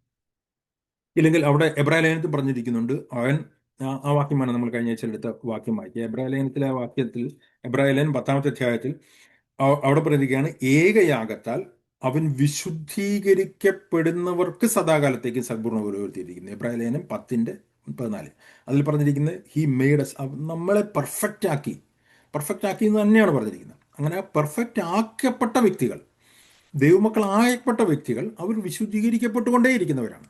ഇതിന് പെർഫെക്റ്റ് ആയി എന്നുള്ളതിൻ്റെ അർത്ഥം നമുക്ക് വിശുദ്ധിയിൽ വളരേണ്ട ആവശ്യമില്ല എന്നുള്ളതല്ല. നിങ്ങൾക്ക് ഞാൻ പറയുന്നത് മനസ്സിലാവുന്നുണ്ടെന്ന് വിചാരിക്കുന്നു. ആ പൊസിഷനിൽ നമ്മുടെ ആത്മാവിൽ നമ്മൾ പെർഫെക്റ്റ് ആയിട്ടുണ്ടെങ്കിൽ നമ്മുടെ ദേഹത്തിലും നമ്മൾ വിശുദ്ധീകരിക്കപ്പെട്ടുകൊണ്ടേയിരിക്കണം. അതാണ് ഇവിടെ പറയുന്നത്, ഏകയാഗത്താൽ, യേശുക്രിസ്തുവിൻ്റെ ഏകയാഗത്തിൽ കൂടി നമ്മൾ പെർഫെക്റ്റായി, എന്നത്തേക്കുമായിട്ട് പെർഫെക്റ്റായി. ആ പെർഫെക്റ്റ് എന്നുള്ള പൊസിഷനിൽ, ആ ദൈവമകളിൽ നിന്നുള്ള പൊസിഷനിൽ നിന്നുകൊണ്ട് നമ്മൾ വിശുദ്ധീകരിലേക്ക് മുമ്പോട്ട് പോയിക്കൊണ്ടേയിരിക്കണം. ആ പൊസിഷനിൽ നിന്നുകൊണ്ടേ വിശുദ്ധിയിൽ യഥാർത്ഥത്തിൽ മുമ്പോട്ട് പോകാൻ കഴിയത്തുള്ളൂ. അതാണ് ബൈബിൾ പഠിപ്പിക്കുന്ന റൂട്ട്. ആ റൂട്ടാണ് ഞാൻ വിശദീകരിക്കുന്നത്. അതിന് ലക്ഷ്യമല്ല, ലക്ഷ്യം നമുക്ക് എല്ലാവർക്കും അറിയാവുന്നതാണ്. എന്നാൽ വേറൊരു കൂട്ടരെ പറ്റി അവിടെ തന്നെ പറയുന്നുണ്ട്. അടുത്ത വാക്യത്തിൽ പറഞ്ഞിരിക്കുകയാണ്, കുഞ്ഞുങ്ങളെ, അടുത്ത വാക്യം, പാപം ചെയ്യുന്നവൻ എല്ലാം അധർമ്മം ചെയ്യുന്നു, പാപം അധർമ്മം തന്നെ. ഈ അധർമ്മം എന്നുള്ള വാക്ക് നമുക്ക് ക്ലിയർ ആയിട്ട് അറിയണമെങ്കിൽ ഇംഗ്ലീഷ് വായിച്ചാൽ ലോലെസ്നെസ് എന്നുള്ളതാണ്. എന്നിട്ടാണ് അതേസമയം വിശുദ്ധീകരിക്കപ്പെടുന്നതിൻ്റെ, ഒരു വ്യക്തി വിശുദ്ധിയിൽ മുമ്പോട്ട് പോകുന്നതിൻ്റെ ഓപ്പോസിറ്റായിട്ടൊരു കാര്യമുണ്ട്, പാപത്തിൽ കണ്ടിന്യൂ ചെയ്തുകൊണ്ടേയിരിക്കുകയാണ്. ആ പാപത്തിൽ കണ്ടിന്യൂ ചെയ്യുന്നത് ലോലെസ്നെസ് ആണ്, പ്രാക്ടീസ് ചെയ്യുന്നതാണെന്നാണ് ഇവിടെ പറയുന്നത്. അവിടെ ഞാൻ പറയുന്ന വാക്കൊന്ന് ശ്രദ്ധിക്കണം. ഇനി ഞാൻ പറയുന്നത് ശ്രദ്ധിക്കേണ്ട കാര്യം എന്ന് പറഞ്ഞാൽ ഈ പ്രാക്ടീസ് എന്നുള്ള വാക്കാണ്. എന്നിട്ട് അവിടെ പറഞ്ഞിരിക്കുകയാണ്, every one who practises sin also practises lawlessness. അന്നേരം ഒരു വ്യക്തി സിൻ പ്രാക്ടീസ് ചെയ്തുകൊണ്ടിരിക്കുകയാണ്. മുകളിൽ പറഞ്ഞൊരു വ്യക്തി വിശുദ്ധീകരണം പ്രാക്ടീസ് ചെയ്തുകൊണ്ടിരിക്കുകയാണ്, മുമ്പോട്ട് തന്നെ നിർമ്മലിച്ചുകൊണ്ടിരിക്കുകയാണ്. അതേസമയം വേറൊരു വ്യക്തിയെ പറ്റി പറയാണ്, വേറൊരു കൂട്ടരെ പറ്റി പറയാണ്, അവർ പാപം പ്രാക്ടീസ് ചെയ്യുന്നവരാണ്. എന്നാൽ അവർ ആരാണെന്നുള്ളത് താഴേക്ക് വരുമ്പോൾ പറയുന്നുണ്ട്. 7-ാമത്തെ വാക്യം, കുഞ്ഞുങ്ങളെ ആരും നിങ്ങളെ തെറ്റിക്കരുത്. എന്നിട്ട് എട്ടാമത്തെ വാക്യം പറയാം, അവൻ നീതിമാനായിരിക്കുന്ന പോലെ നീതി പ്രാക്ടീസ് ചെയ്യും. നീതി ചെയ്യുന്നു എന്നുള്ള മലയാളത്തിൽ കറക്റ്റ് ട്രാൻസ്ലേഷൻ ആണ് ഇംഗ്ലീഷ് പറയുന്നത്. Who practice righteous his righteous എന്ന് പറഞ്ഞാൽ കർത്താവിൽ എന്നേക്കുമായിട്ട് വിശദീകരിക്കപ്പെട്ട ഒരു വ്യക്തിയാണ്, പെർഫെക്റ്റ് ആയ വ്യക്തിയാണ്. എന്നാൽ ആ വ്യക്തിയുടെ ജീവിതത്തിൽ നീതി പ്രാക്ടീസ് ചെയ്തുകൊണ്ടേയിരിക്കും. എന്ന് വെച്ച് കഴിഞ്ഞാൽ മുമ്പോട്ട് നീതി ചെയ്യാനായിട്ട് ദൈവത്തിൻ്റെ വഴിയിൽ, നീതി എന്ന് പറയുമ്പോൾ നമ്മൾ മനസ്സിലാക്കേണ്ടത് ദൈവം നമ്മൾ കൂടി ചെയ്തേക്കുന്ന റൈച്ചസ്നെസ് വർക്കിനെ പറ്റി തന്നെ പറഞ്ഞിരിക്കുന്നത്. അത് പ്രാക്ടീസ് ചെയ്തുകൊണ്ടിരിക്കും. എന്നിട്ട് അതിൻ്റെ ഓപ്പോസിറ്റ് ആയിട്ട് കാര്യം പറയാണ്, പാപം പ്രാക്ടീസ് ചെയ്യുന്നവൻ ഇംഗ്ലീഷിൽ അത് പ്രാക്ടീസ് എന്നുള്ളതാണ് ഇതാണ് പറയുന്നത്. No one deceives you. പാപം കണ്ടിന്യൂസ് പ്രാക്ടീസ് ചെയ്യുന്നവൻ പിശാചിൻ്റെ മകനാകുന്നു എന്നിട്ട് പറയാണ്. എന്നിട്ട് താഴേക്ക് വരുമ്പോൾ പറയാണ്, ദൈവത്തിൻ്റെ മക്കളായിരുന്നു പിശാചിൻ്റെ മക്കളായിരുന്നു ഇതിനാൽ തെളിയുന്നു. എന്നിട്ട് ഞാൻ എന്താ പറഞ്ഞതെന്ന് വെച്ച് കഴിഞ്ഞാൽ, രണ്ടാമത്തെ ഒരു കൂട്ടരെ പറ്റി ബൈബിൾ പഠിപ്പിക്കുന്നുണ്ട്. അവർ പാപം പ്രാക്ടീസ് ചെയ്തുകൊണ്ടേയിരിക്കുകയാണ്. ഈ പ്രാക്ടീസ് എന്നുള്ള വാക്ക് നിങ്ങൾ ശ്രദ്ധിക്കണം. പ്രാക്ടീസ് എന്ന് പറഞ്ഞാൽ ഡെലിബറേറ്റ്ലി കണ്ടിന്യൂസ് ആയി ഒരു കാര്യം ചെയ്തുകൊണ്ടേയിരിക്കുകയാണ്. അന്നേരം ഈ പാപം പ്രാക്ടീസ് ചെയ്തുകൊണ്ടേയിരിക്കുന്ന ഒരു വ്യക്തി ദൈവത്തിൽ നിന്ന് ജനിച്ച വ്യക്തിയേ അല്ലെന്നാണ് ബൈബിൾ പഠിപ്പിക്കുന്നത്. അങ്ങനെയുള്ളൊരു വ്യക്തി രക്ഷിക്കപ്പെട്ട വ്യക്തിയല്ല. ഇല്ലെങ്കിൽ കംപ്ലീറ്റ് ആയിട്ട് പിന്മാറ്റത്തിലേക്ക് പോയി ആ വ്യക്തി രക്ഷയെ തന്നെ തള്ളിക്കളഞ്ഞൊരു വ്യക്തിയായിരിക്കാം. ആ വ്യക്തി ദൈവത്തിൽ നിന്ന് ജനിച്ചവനല്ല, അവൻ പിശാചിൻ്റെ മകനാണെന്ന് യോഹന്നാൻ പറയുന്നു. ഓക്കെ, എന്നിട്ട് എന്താണ് ഞാൻ ഈ പറഞ്ഞു വരുന്നത് വെച്ച് കഴിഞ്ഞാൽ, രണ്ട് കൂട്ടരെ ആൾക്കാരുണ്ട്. ഈ എങ്ങനെയാണ് ഒരു വ്യക്തി ദൈവവൈതലിനെ തിരിച്ചറിയുന്നതും എങ്ങനെയാണ് പിശാചിൻ്റെ മക്കളെ തിരിച്ചറിയുക എന്നുള്ളതിൻ്റെ തെളിവായിട്ട് യോഹന്നാൻ പറഞ്ഞിരിക്കുന്നത്, യഥാർത്ഥത്തിൽ വീണ്ടും ജനിച്ച വ്യക്തികളുടെ ജീവിതത്തിൽ അവൻ നീതി പ്രാക്ടീസ് ചെയ്യാനായിട്ട് ശ്രമിച്ചുകൊണ്ടേയിരിക്കും. എന്നാൽ പിശാചിന് ജനിച്ചവൻ പാപം പ്രാക്ടീസ് ചെയ്യുന്നുണ്ട്. അന്നേരം പാപം പ്രാക്ടീസ് ചെയ്യുന്ന ഒരു വ്യക്തിക്ക് ചിലപ്പോൾ എക്സ്റ്റേണലായിട്ട് ചിലപ്പോൾ നല്ല കാര്യങ്ങൾ ചെയ്യാനായിട്ട് കഴിഞ്ഞേക്കാം. വേറെ രീതിയിൽ പറഞ്ഞു കഴിഞ്ഞാൽ, ഞാൻ ഈ പറയുന്നത് നിങ്ങൾക്ക് ചിലപ്പോൾ വിശ്വസിക്കാനായിട്ടോ മനസ്സിലാക്കാനായിട്ടോ ബുദ്ധിമുട്ടായിരിക്കാം. പല ക്രിസ്ത്യൻ പ്രീച്ചേഴ്സും പല മിറാക്കിൾ വർക്കേഴ്സും ദൈവത്തിൻ്റെ യേശുക്രിസ്തുവിൻ്റെ പേരിൽ സുവിശേഷമെന്ന നിലയിൽ പ്രസംഗിക്കുകയും പണത്തിന് വേണ്ടിയിട്ട് ദൈവത്തെ വിൽക്കുകയും ചെയ്യുന്ന പല വ്യക്തികളും രക്ഷിക്കപ്പെട്ടവരല്ല, അവർ പാപം പ്രാക്ടീസ് ചെയ്യുന്നവരാണ്. ബൈബിൾ തന്നെ പഠിപ്പിക്കുന്നുണ്ട്. അന്നേരം പാപം പ്രാക്ടീസ് ചെയ്യുന്നവർ നമ്മൾ ചിന്തിക്കുമ്പോൾ നമ്മൾ വിചാരിക്കും ഏതെങ്കിലും പരസ്യമായിട്ട് എന്തെങ്കിലും രക്ഷിക്കപ്പെടാത്തവരാണ്. എന്നാൽ പരസ്യമായിട്ട് അവരുടെ പ്രകടമായിട്ടുള്ള പാപം ചെയ്യുന്നവരെന്ന് മാത്രമല്ല, സുവിശേഷം പ്രസംഗിക്കാം, അവർക്ക് വേണമെങ്കിൽ പ്രസംഗിക്കാം, അവർക്ക് മിറാക്കിൾ വർക്ക് ചെയ്യാം, ചിലപ്പോൾ പല പല അത്ഭുത പ്രവൃത്തികൾ ചെയ്യാം. ദൈവത്തിൻ്റെ പല കാര്യങ്ങളും ചെയ്യുമ്പോൾ തന്നെ അവർ പാപം പ്രാക്ടീസ് ചെയ്യുന്നവരാവാനായിട്ടുള്ള സാധ്യതയുണ്ട് എന്നുള്ളത് കണ്ടിന്യൂസ് ആയിട്ട് ദൈവവചനം വാൺ ചെയ്യുന്നു. ഞാനൊരു വാക്ക് എടുക്കാം, എന്നാലും നിങ്ങൾക്ക് അത് മനസ്സിലാകത്തില്ല. ഞാൻ അതുകൊണ്ടാണ് ഞാൻ പറഞ്ഞത് ഈ പ്രാക്ടീസ് എന്നുള്ള വാക്ക് നിങ്ങൾ ശ്രദ്ധിക്കണം എന്ന് പറഞ്ഞു. മലയാളത്തിൽ ആ വാക്ക് പ്രാക്ടീസ് എന്നുള്ളത് കറക്റ്റായിട്ടുള്ള ട്രാൻസ്ലേറ്റ് ചെയ്തിരിക്കുന്നത്. അതുകൊണ്ടാണ് ഞാൻ ഇംഗ്ലീഷിലെ വാക്ക് തന്നെ ഉപയോഗിക്കുന്നത്. മത്തായിയുടെ സുവിശേഷം 7-ാമത്തെ അധ്യായത്തിൻ്റെ 27-ാമത്തെ വാക്യം, അവിടെ യേശുക്രിസ്തു ചില ആൾക്കാരെ പറ്റി പറയുന്ന കാര്യമാണ്. അത് നമുക്ക് ചിലപ്പോൾ പെട്ടെന്ന് അത്ര എന്താണ് ഈ പറയുന്നതെന്ന് പോലും സംശയം തോന്നുന്ന രീതിയിലുള്ള വാക്യമാണ്. മത്തായിയുടെ സുവിശേഷം 7-ന്റെ 27 ആരാണ് സ്വർഗരാജ്യത്തിൽ കടക്കുന്നത്? ദൈവത്തിൻ്റെ ഇഷ്ടം ചെയ്യുന്നവരാണ് എന്നുള്ളത് പറഞ്ഞതിന് ശേഷം പറയാണ്, കർത്താവേ കർത്താവേ, നിന്റെ നാമത്തിൽ ഞങ്ങൾ പ്രവചിക്കുകയും നിന്റെ നാമത്തിൽ ഭൂതങ്ങളെ പുറത്താക്കുകയും നിന്റെ നാമത്തിൽ വളരെ വീര്യപ്രവർത്തികൾ പ്രവർത്തിക്കുകയും ചെയ്തില്ലയോ എന്ന് പലരും ആ നാളിൽ എന്നോട് പറയും. അന്നേരം 3 കാര്യങ്ങൾ ഇവിടെ പറയുന്നുണ്ട്. ഒന്ന്, കർത്താവിൻ്റെ നാമത്തിൽ പ്രവചിച്ചു, കർത്താവിൻ്റെ നാമത്തിൽ ഭൂതങ്ങളെ പുറത്താക്കി, കർത്താവിൻ്റെ നാമത്തിൽ വലിയ വീര്യപ്രവർത്തികൾ ചെയ്തു. എന്നിട്ട് ഇതിനെ കർത്താവ് ഇതൊന്നും നിങ്ങൾ ചെയ്തില്ല എന്ന് കർത്താവ് ഡിനേ ചെയ്യുന്നില്ല. എന്നാൽ അടുത്ത വാക്യത്തിൽ പറയുകയാണ്, അന്ന് ഞാൻ അവരോട്, ഞാൻ ഒരു നാളും നിങ്ങളെ അറിഞ്ഞിട്ടില്ല, അധർമ്മം പ്രവർത്തിക്കുന്നവരെ എന്നെ വിട്ടുപോകൂ എന്ന് പറയും. ഇംഗ്ലീഷിലെ വാക്യം ഞാൻ വായിക്കാം. And then I will declare to them I never knew you. ഒരിക്കൽ പോലും അവരെ അറിഞ്ഞിട്ടില്ല എന്ന് പറയുമ്പോൾ അവർ രക്ഷിക്കപ്പെട്ടവരല്ല എന്നാണ് അർത്ഥം. യോഹന്നാൻ പറയുന്ന പോലെ തന്നെ പാപം പ്രാക്ടീസ് ചെയ്യുന്നവൻ ദൈവത്തിൽ ജനിച്ചവനല്ല എന്നുള്ളത് എൻ്റെ ക്ലിയറാണ്. അന്നേരം യേശുക്രിസ്തു പറഞ്ഞു, ഏകസത്യമായ നിന്നെയും നീ അയച്ച ക്രിസ്തുവിനെയും അറിയുന്നത് തന്നെ നിത്യജീവനാകുന്നു. ഗലാത്യരിൽ പറഞ്ഞുകൊണ്ട് നിങ്ങൾ ദൈവത്തെ അറിഞ്ഞു, ദൈവം നിങ്ങളെയും അറിഞ്ഞു. ഇതാണ് ആ റിലേഷനിലേക്ക് വരിക എന്ന് പറഞ്ഞു കഴിഞ്ഞാൽ. അങ്ങനെ ഒരു റിലേഷനിലേക്ക് ഒരിക്കൽ പോലും വരാത്ത വ്യക്തികളാണ് ഇവർ. അതുകൊണ്ട് തന്നെ അവരെന്താണ് ചെയ്യുന്നത് പറഞ്ഞിരിക്കുകയാണ്, I never knew you, depart from me you who practice lawlessness. Yohannan പറഞ്ഞ അതേ കാര്യം തന്നെ, those who practice lawlessness is not of God, is from devil എന്നുള്ള അതേ കാര്യം പറഞ്ഞിരിക്കുകയാണ്. അന്നേരം ഞാൻ പറഞ്ഞതെന്ന് പറഞ്ഞു കഴിഞ്ഞാൽ, ഈ പാപം പ്രാക്ടീസ് ചെയ്യുന്നവർക്ക് എക്സ്റ്റേണലി പല കാര്യങ്ങളും ചെയ്യാനായിട്ട് കഴിയും. അന്നേരം അതുകൊണ്ടാണ് യേശുക്രിസ്തു പറഞ്ഞത്, അവ പ്രാക്ടീസ് ചെയ്യുന്നവരുടെ ഫലത്തിൽ നിന്നാണ് അവരെ തിരിച്ചറിയാനായിട്ട് കഴിയുന്നത്. അല്ലാതെ അവരുടെ എക്സ്റ്റേണൽ ആയിട്ടുള്ള ചില റിലീജിയസ് ആക്ടിവിറ്റീസ് കൊണ്ടല്ല തിരിച്ചറിയാനായിട്ട് കഴിയുന്നത്. ഞാനത് പറയാനായിട്ട് ഇത് കണ്ടിന്യൂസ് ആയിട്ട് അപ്പോസ്തലന്മാർ വാൺ ചെയ്യുന്നുണ്ട്. 2 തിമോത്തിയോസ് അതിൻ്റെ 3-ാമത്തെ അധ്യായം, അതിൻ്റെ 5-ാമത്തെ വാക്യത്തിൽ അന്ത്യകാലത്ത് ദുർഘട സമയങ്ങൾ വരുമെന്ന് പറഞ്ഞ് താഴേക്ക് വരുമ്പോൾ ഒരുപാട് കാര്യങ്ങൾ ഇവർ ഇങ്ങനത്തെ പാപത്തിൻ്റെ ഒരു പ്രാക്ടീസിൻ്റെ കാര്യങ്ങൾ പറഞ്ഞതിന് ശേഷം പറയാണ്, അവരെ പറ്റി പറയാണ്, അവർ ഭക്തിയുടെ വേഷം ധരിച്ച് അതിൻ്റെ ശക്തി ത്യജിക്കുന്നവരാകും, അങ്ങനെയുള്ളവരെ വിട്ടൊഴിയുക. എന്നിട്ട് അടുത്ത വാക്യത്തിൽ പറഞ്ഞിരിക്കുകയാണ് അവരെന്ത് ചെയ്യും? അവർ വീടുകളിൽ നൂണ് കടക്കുകയും പാപങ്ങളെ ചുമന്നുകൊണ്ട് മോഹങ്ങൾക്കും അധീനരായി എപ്പോഴും പഠിച്ചിട്ടും ഒരിക്കലും സത്യത്തിൻ്റെ പരിജ്ഞാനം പ്രാപിക്കാൻ കഴിയാത്ത പെണ്ണുങ്ങളെ സ്വാധീനമാക്കുകയും ചെയ്യുന്നവർ ഈ കൂട്ടത്തിലുള്ളവരാണ്. അന്നേരം ഇവർ ഭയങ്കര ഡേഞ്ചറസ് ആണ്. പല ക്രിസ്തീയ പ്രാസംഗികരെ പറ്റി നമ്മൾ കുറച്ച് കഴിയുമ്പോൾ കേൾക്കാണ് ചില അതികഠിനമായിട്ടുള്ള പാവങ്ങളിൽ വീണു, ചില ഇങ്ങനത്തെ പല ഇമ്മോറലിറ്റിയിലും വീണു എന്ന് കാണുമ്പോൾ നമുക്ക് മനസ്സിലാക്കേണ്ട കാര്യം എന്ന് പറഞ്ഞാൽ ദേ നെവർ ന്യൂ ഗോഡ്. അവർ പാപം പ്രാക്ടീസ് ചെയ്യുന്നവർ തന്നെയായിരുന്നു. അവരുടെ ഒരു ലക്ഷണമാണ് ഇത് പറഞ്ഞിരിക്കുന്നത്. പത്രോസിന്റെ ലേഖനത്തിലേക്ക് വരുമ്പോൾ പത്രോസ് ശക്തമായിട്ട് ഇവരെ വാൺ ചെയ്യുന്നുണ്ട്. ഇങ്ങനെയുള്ള ആൾക്കാരെ പറ്റി വാൺ ചെയ്യുന്നുണ്ട്. കള്ളപ്രവാചകന്മാരെ പറ്റിയും ദുരുപദേഷ്ടാക്കന്മാരെ പറ്റി ഒരു ലിസ്റ്റ് പറയുമ്പോൾ അതിൻ്റെ 2-ാമത്തെ അധ്യായം, 2 പത്രോസ് 2-ാമത്തെ അധ്യായം 2:14 പറഞ്ഞിരിക്കുകയാണ്, അവർ താൽക്കാലിക ഭോഗതൃപ്തി, 13-14 കുറേ കാര്യങ്ങളുണ്ട്, അതിൻ്റെ എല്ലാം ഞാൻ പോകുന്നില്ല. അവർ താൽക്കാലിക സുഖമെന്ന് കരുതി നിങ്ങളുടെ സ്നേഹസദ്യയിൽ നിങ്ങളോട് കൂടി വിരുന്ന് കഴിഞ്ഞ് പൊളിക്കുന്ന കറകളും കളങ്കണോ എന്ന് പറഞ്ഞ് പറയാണ്. അവർ വ്യഭിചാരിണിയെ കണ്ട് രസിക്കുകയും പാപം കണ്ട് തൃപ്തിപ്പെടാതിരിക്കുകയും ചെയ്യുന്ന കണ്ണുള്ളവരും സ്ഥിരമല്ലാത്ത ദേഹികളെ വശീകരിക്കുന്നവരും ദ്രവ്യാഗ്രഹത്തിൽ അഭ്യാസം തികഞ്ഞ ഹൃദയമുള്ളവരുമായ ശാപയോഗ്യന്മാർ. ഇതെന്ത് ക്ലിയർ ഡെഫിനേഷനാണ്! അപ്പോൾ ഇതൊക്കെ ഞാൻ പറയുന്നതല്ല, ബൈബിൾ അപ്പോസ്തലന്മാർ പറഞ്ഞിരിക്കുന്ന കാര്യം ഞാൻ ജസ്റ്റ് വായിക്കുന്നു മാത്രമേ ഉള്ളൂ. അവരെ പറ്റി പറഞ്ഞിരിക്കുകയാണ് അവർ സ്ഥിരമല്ലാത്തവർ, അല്ലെങ്കിൽ സ്ഥിരതയില്ലാത്തവരെ വശീകരിക്കുന്നവരും വഞ്ചിക്കുന്നവരുമാണ്. പലരും ഇവരുടെ വഞ്ചനയിൽ പെട്ടുപോകാറുണ്ട്. ആ വഞ്ചനയിൽ പെട്ടുപോകുന്നവർ ചിലപ്പോൾ അവർക്കൊരു സ്ഥിരതയില്ലാത്തതുകൊണ്ട് വഞ്ചിക്കപ്പെട്ടു പോകുന്നതാണ്. ഉപദേശത്തിൽ ഉറപ്പില്ലാത്തതുകൊണ്ട്, ദൈവവചനത്തിൽ ഉറപ്പില്ലാത്തതുകൊണ്ട് അവർ വഞ്ചിക്കപ്പെടും. അവരെ പറ്റി ചിലപ്പോൾ നമുക്ക് സഹതാപം മാത്രമേ ഉള്ളൂ. പലരെ പറ്റി പലരും അവരുടെ ഒരു വളരെ നീഡിൻ്റെ പുറത്ത്, ഒരു ബുദ്ധിമുട്ടിൻ്റെ പുറത്തൊക്കെ പോയിട്ടാണ് ഇങ്ങനെയുള്ള കുടുക്കിൽ പോയി പെടുന്നത്. ഓക്കെ, അവരെ പറ്റി പറയുകയാണ് അവർ ദ്രവ്യാഗ്രഹത്തിൽ അഭ്യാസം തികഞ്ഞവരാണ്. അന്നേരം ഒന്നാന്തരം അഭ്യാസികളാണ് ഇവർ, ഒന്നാന്തരം മിടുക്കന്മാരാണ് ഇവർ. അത് നമ്മളിത് ഇവർ ചില കാര്യങ്ങൾ കണ്ടു കഴിഞ്ഞാൽ തന്നെ പറയാം. എന്നിട്ട് അതിൻ്റെ മേളിൽ പറഞ്ഞിരിക്കുകയാണ്, അതിൻ്റെ 3-ാമത്തെ വാക്യത്തിൽ പറഞ്ഞിരിക്കുകയാണ് ഇവിടെയും ദ്രവ്യാഗ്രഹത്തിൽ അഭ്യാസം തികഞ്ഞവരാണെന്നാണ് പറഞ്ഞിരിക്കുന്നത്.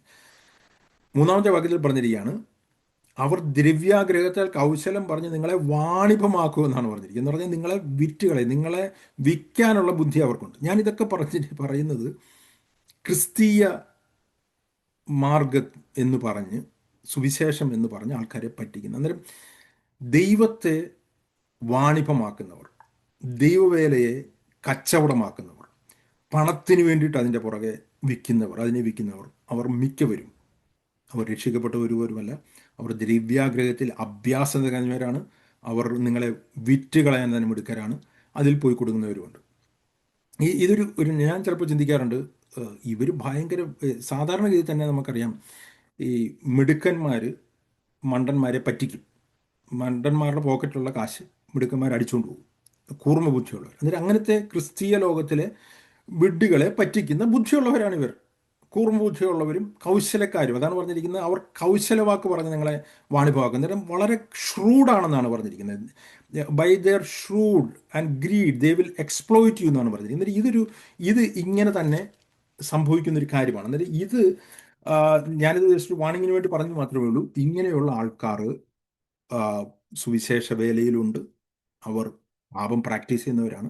അവർ രക്ഷിക്കപ്പെട്ടവർ പോലുമല്ല. അങ്ങനെയുള്ളവരെ പറ്റി യോഹന്നാൻ വാൺ ചെയ്യുന്നുണ്ട്. അന്നേരം ഒരു കൂട്ടം ആൾക്കാരെ പറ്റിയാണ് പറഞ്ഞത്, ഇങ്ങനെയുള്ള വ്യക്തികൾ ദൈവവേലയിലും ദൈവവചനം പ്രസംഗിക്കുന്നവരും അല്ലാത്തവരുമായിട്ടുള്ളവരാണ്. അവർ രക്ഷിക്കപ്പെട്ടവർ പറ്റില്ല. രണ്ടാമതൊരു കൂട്ടരെ പറ്റി ദൈവനം പറയുന്നുണ്ട്, അവർ രക്ഷിക്കപ്പെട്ടവരാണ്. അവർ ഈ പറഞ്ഞിരിക്കുന്ന പോലെ ദൈവത്തെ, ഇപ്പം ഞാൻ വേറൊരു കാര്യം കൂടി പറയട്ടെ, അതിൻ്റെ കൂട്ടത്തിൽ പറഞ്ഞു പോകുന്നത് മാത്രമേ ഉള്ളൂ. ഈ ദൈവത്തെ വിൽക്കാൻ ധൈര്യമുള്ളവർ, അവർ ദൈവത്തിൽ വിശ്വസിക്കുന്നവരാവാനായിട്ടുള്ള യാതൊരു സാധ്യതയില്ല. അവർ ശരിക്കും നിരീശ്വരവാദികളാണ്. ദൈവത്തിൻ്റെ പേര് പറയുന്നുണ്ടെങ്കിലും. ഞാൻ പറയുന്നത് നിങ്ങൾ ശ്രദ്ധിച്ചേക്കണം. ദൈവത്തെ ഒരു വ്യക്തി കച്ചവടമാക്കുന്നുണ്ടെങ്കിൽ, ദൈവവേല കച്ചവടമായിട്ട് ഉപയോഗിക്കുന്നുണ്ടെങ്കിൽ, ആ വ്യക്തിക്ക് ദൈവഭയം എന്ന് പറഞ്ഞാൽ ആ വ്യക്തിയുടെ ജീവിതത്തിൻ്റെ അടുത്തൂടെ പോലും പോയിട്ടില്ല. അവർ ദൈവം ഉണ്ടെന്ന് പോലും വിശ്വസിക്കാത്തവരാണ്. ഞാനൊരു ഉദാഹരണം പറയാം, നമുക്കറിയാവുന്ന തോന്നുന്നു. ഇപ്പോൾ ഈ ശബരിമലയിലെ സ്വർണ്ണപ്പാളി മോഷ്ടിച്ചുകൊണ്ട് പോയെന്ന് നമ്മൾ കേട്ടിട്ടുണ്ടല്ലോ. അന്നേരം ശബരിമല ആരാണത് മോഷ്ടിച്ചത്? ഞാൻ അതിൻ്റെ വളരെ വാർത്തയൊന്നും ഡീറ്റെയിൽ ആയിട്ടില്ല. ഞാൻ കേട്ടിടത്തോളം ഞാൻ മനസ്സിലാക്കിയത് അതിലെ പൂജാരി തന്നെയാണ്. എന്നിട്ട് ആ പൂജാരിക്ക് ആ അയ്യപ്പനിൽ ഒരു വിശ്വാസമില്ല എന്നുള്ള ഉറപ്പല്ലേ, അയ്യപ്പന് ഒരു ശക്തിയുമില്ല എന്നും അയ്യപ്പന് ഒന്നും ചെയ്യത്തില്ല എന്നും ഏറ്റവും കൂടുതൽ ഉറപ്പുള്ള ആരാണ്? ആ അയ്യപ്പൻ്റെ മുമ്പിൽ നിന്ന് തന്നെ സ്വർണം അടിച്ചുകൊണ്ട് പോയ വ്യക്തിക്കാണ്, അല്ലേ? അന്നേരം അവിടെ തൊഴാൻ പോകുന്ന ആൾക്കാർക്ക് ഭക്തിയുണ്ട്, അവർ വിശ്വസിക്കുന്നുണ്ട്, അയ്യപ്പന് ശക്തിയുണ്ടെന്ന് വിശ്വസിക്കുന്നുണ്ട്. എന്നാൽ ആ പൂജാരിക്ക് ആ വിശ്വാസമില്ല. ആ പൂജാരി ഒന്നാം തരം നിരീശ്വരവാദിയാണ്. ഇതേപോലെ തന്നെയാണ് ക്രിസ്തീയ മാർഗത്തിൽ ഈ ഈ ഫ്രോഡുകളുടെ അടുത്ത് പോകുന്ന ആൾക്കാർക്ക് ചിലപ്പം വിശ്വാസമുണ്ട്. അവർ വിശ്വസിക്കുന്നുണ്ടായിരിക്കും, ഓ ഇവർ ദൈവത്തിൻ്റെ ആൾക്കാരാണ്, ഇവരിൽ കൂടി ദൈവം ഞങ്ങളെ അനുഗ്രഹിക്കും, ദൈവം ഞങ്ങളെ വിടുവിക്കും എന്നൊക്കെ വിശ്വസിക്കുന്നുണ്ടായിരിക്കും.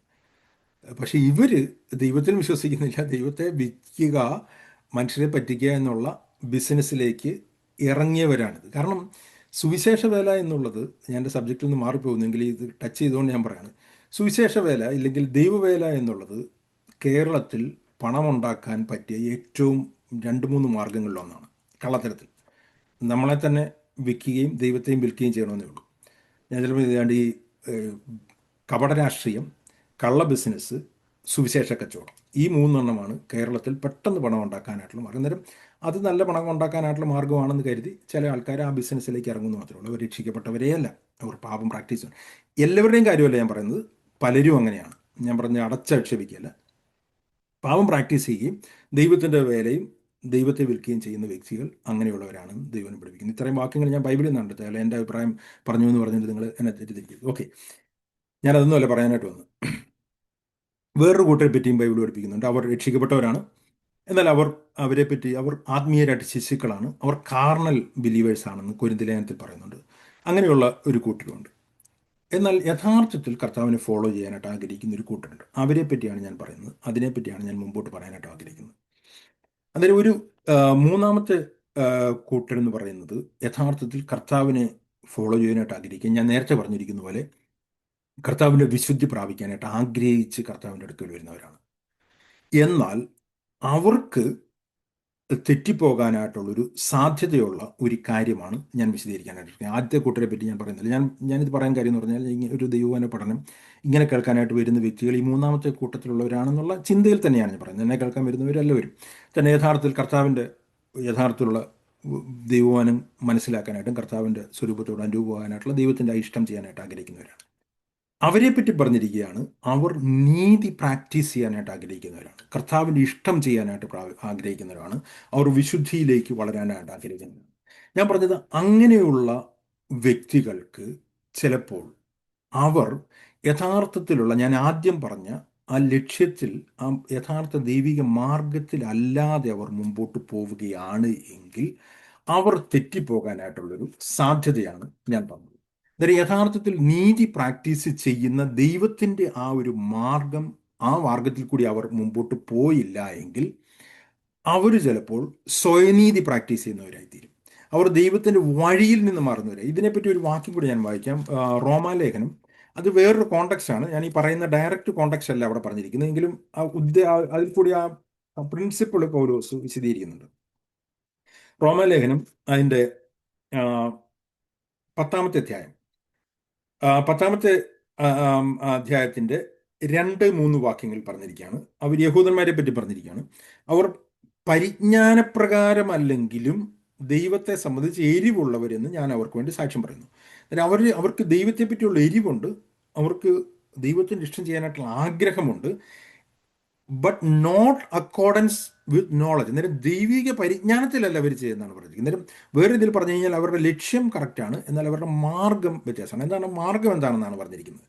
താഴേക്ക് വരുമ്പോൾ പറയുന്നത്, അവർ ദൈവത്തിൻ്റെ നീതി അറിയാതെ സ്വന്തം നീതി സ്ഥാപിക്കാൻ അന്വേഷിച്ചുകൊണ്ട് ദൈവത്തിൻ്റെ നീതിക്ക് കീഴ്പ്പെട്ടില്ല എന്ന് പറഞ്ഞിട്ടാണ് ന്യായപ്രമാണത്തിൻ്റെ നീതിയും ദൈവത്തിൻ്റെ നീതിയും പറഞ്ഞിരിക്കുന്നത്. നിരൂപണം പറയുകയാണ്, അവരുടെ ലക്ഷ്യം കറക്റ്റ് ആയിരുന്നെങ്കിലും അവരുടെ മാർഗം തെറ്റിപ്പോയി. ഇത് രക്ഷിക്കപ്പെടുന്നതിനെ പറ്റിയാണ് പറഞ്ഞിരിക്കുന്നത്.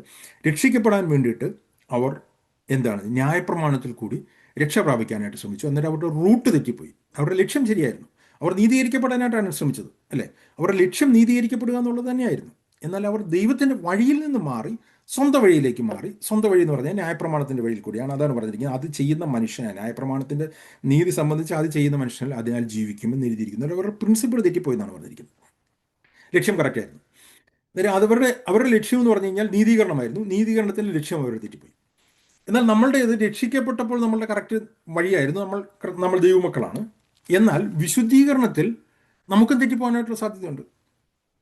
നമ്മൾക്കും യഹൂദന്മാരെ പോലെ തന്നെ തെറ്റിപ്പോകാനുള്ള ആ സാധ്യതയിൽ കൂടി അങ്ങനെ തെറ്റിപ്പോയവരാണ് ഗലാത്യയിലെ വിശ്വാസികൾ. നീതീകരിക്കപ്പെട്ടവരായിരുന്നു. എന്നാൽ വിശുദ്ധീകരണത്തിൽ അവർ ദൈവത്തിൻ്റെ ആ റൂട്ട് മാറിയിട്ട് ന്യായപ്രമാണത്തിൻ്റെ റൂട്ടിലേക്ക് പോയി. അങ്ങനെ വരുമ്പോഴുള്ള പ്രോബ്ലവും അങ്ങനെ വരുമ്പോഴുണ്ടാകുന്ന എൻഡ് റിസൾട്ടുമാണ് ഞാൻ പറയാനായിട്ട് ആഗ്രഹിക്കുന്നത്. അതാണ് ഞാൻ കഴിഞ്ഞ ആഴ്ചയിൽ പറഞ്ഞതുമായിട്ട് ബന്ധപ്പെട്ട കാര്യം. അന്നേരം നമ്മൾ ദൈവത്തിൻ്റെ വഴിയിൽ കൂടി അന്നേരം വേറൊരു കാര്യം കൂടി പറയാം. റോമാലേഖനം 6-ാമത്തെ അധ്യായത്തിലാണ് എങ്ങനെയാണ് ദൈവത്തിൻ്റെ വഴിയിൽ കൂടി ആ നീതി പ്രാക്ടീസ് ചെയ്യുന്നത്. നീതീകരിക്കുന്നതിൻ്റെ കാര്യമല്ല, നീതി പ്രാക്ടീസ് ചെയ്യുന്നുള്ളത് പൗലോസ് വളരെ വ്യക്തമായിട്ട് പറയുന്നു. ഞാൻ വളരെ മുമ്പ് പറഞ്ഞിട്ടുള്ളതുകൊണ്ട് പെട്ടെന്ന് ഷോർട്ടായിട്ട് പറയാം. റോമാലേഖനം 5 അധ്യായങ്ങളിൽ പൗലോസ് വളരെ വ്യക്തമായിട്ട് വിശ്വാസത്താലാണ് നീതീകരിക്കപ്പെടും എന്നുള്ളത് പറഞ്ഞ് ക്ലോസ് ചെയ്തു. നമ്മൾ റോമാലേഖനം പഠിച്ചപ്പോൾ അത് വളരെ ക്ലിയറായിട്ട് പറഞ്ഞാണ്. എന്നാൽ റോമാലേഖനം 6-ാമത്തെ അധ്യായത്തിലേക്ക് വരുമ്പോൾ പൗലോസ് പറഞ്ഞിരിക്കുന്നത് നീതീകരിക്കപ്പെടുന്നതിൻ്റെ കാര്യമല്ല. 5-ാമത്തെ അധ്യായത്തിൽ നീതീകരണത്തിൻ്റെ കാര്യം വളരെ ക്ലിയർ ആയിട്ട് വളരെ വ്യക്തമായിട്ട് പറഞ്ഞു. അതിൻ്റെ ദൈവത്തോട് റോമാലേഖനം 5-ാമത്തെ അധ്യായത്തിൽ 1-ാമത്തെ വാക്യത്തിൽ പറഞ്ഞിരിക്കുന്നത് വിശ്വാസത്താൽ നീതീകരിക്കപ്പെട്ടിട്ട് നമുക്ക് കർത്താവായ യേശുക്രിസ്തു മൂലം അവൻ്റെ ദൈവത്തോട് സമാധാനമുണ്ടെന്ന് പറയുമ്പോൾ വിശ്വാസത്താലുള്ള നീതീകരണം ക്ലിയർ ആയിട്ട് പറഞ്ഞു. അതെങ്ങനെയാണ് നടന്നതെല്ലാം പറഞ്ഞതിന് ശേഷം 6-ാമത്തെ അധ്യായത്തിൽ നീതി പ്രാക്ടീസ് ചെയ്യുന്നതിനെ പറ്റി പറയാണ്. അതിൻ്റെ വഴി എങ്ങനെയാണെന്ന് പറയാണ്. എന്നിട്ട് അതിൻ്റെ വഴി പറയുമ്പോൾ 3 ഭാഗങ്ങളുണ്ട്. എല്ലാം ഞാൻ ഡീറ്റെയിൽ ആയിട്ട് വിശദീകരിക്കില്ല. അതിൽ 1-ാമത്തെ കാര്യം എന്ന് പറഞ്ഞു കഴിഞ്ഞാൽ നമ്മൾ ഇതുവരെ പറഞ്ഞതുപോലെ യേശു ക്രിസ്തു ക്രൂശിൽ എന്താണ് ചെയ്തത് എന്നുള്ളത് അറിയുക എന്നുള്ളതാണ്. അതുകൊണ്ടാണ് ആദ്യത്തെ വാക്കുകളിലെല്ലാം നിങ്ങൾ അറിയുന്നില്ലയോ അറിയുന്നില്ലയോ അറിയുന്നില്ലയോ എന്ന് പൗലോസ് ചോദിക്കുന്നത്. യേശു ക്രിസ്തുവിനോടുകൂടി നിങ്ങൾ മരിച്ചു എന്നും നിങ്ങൾ പാപത്തിൻ്റെ ശക്തിയിൽ നിന്ന് സ്വതന്ത്രരായി എന്നും നിങ്ങൾ അറിയുന്നില്ലയോ അറിയുന്നില്ലയോ എന്ന് ചോദിക്കുകയാണ്.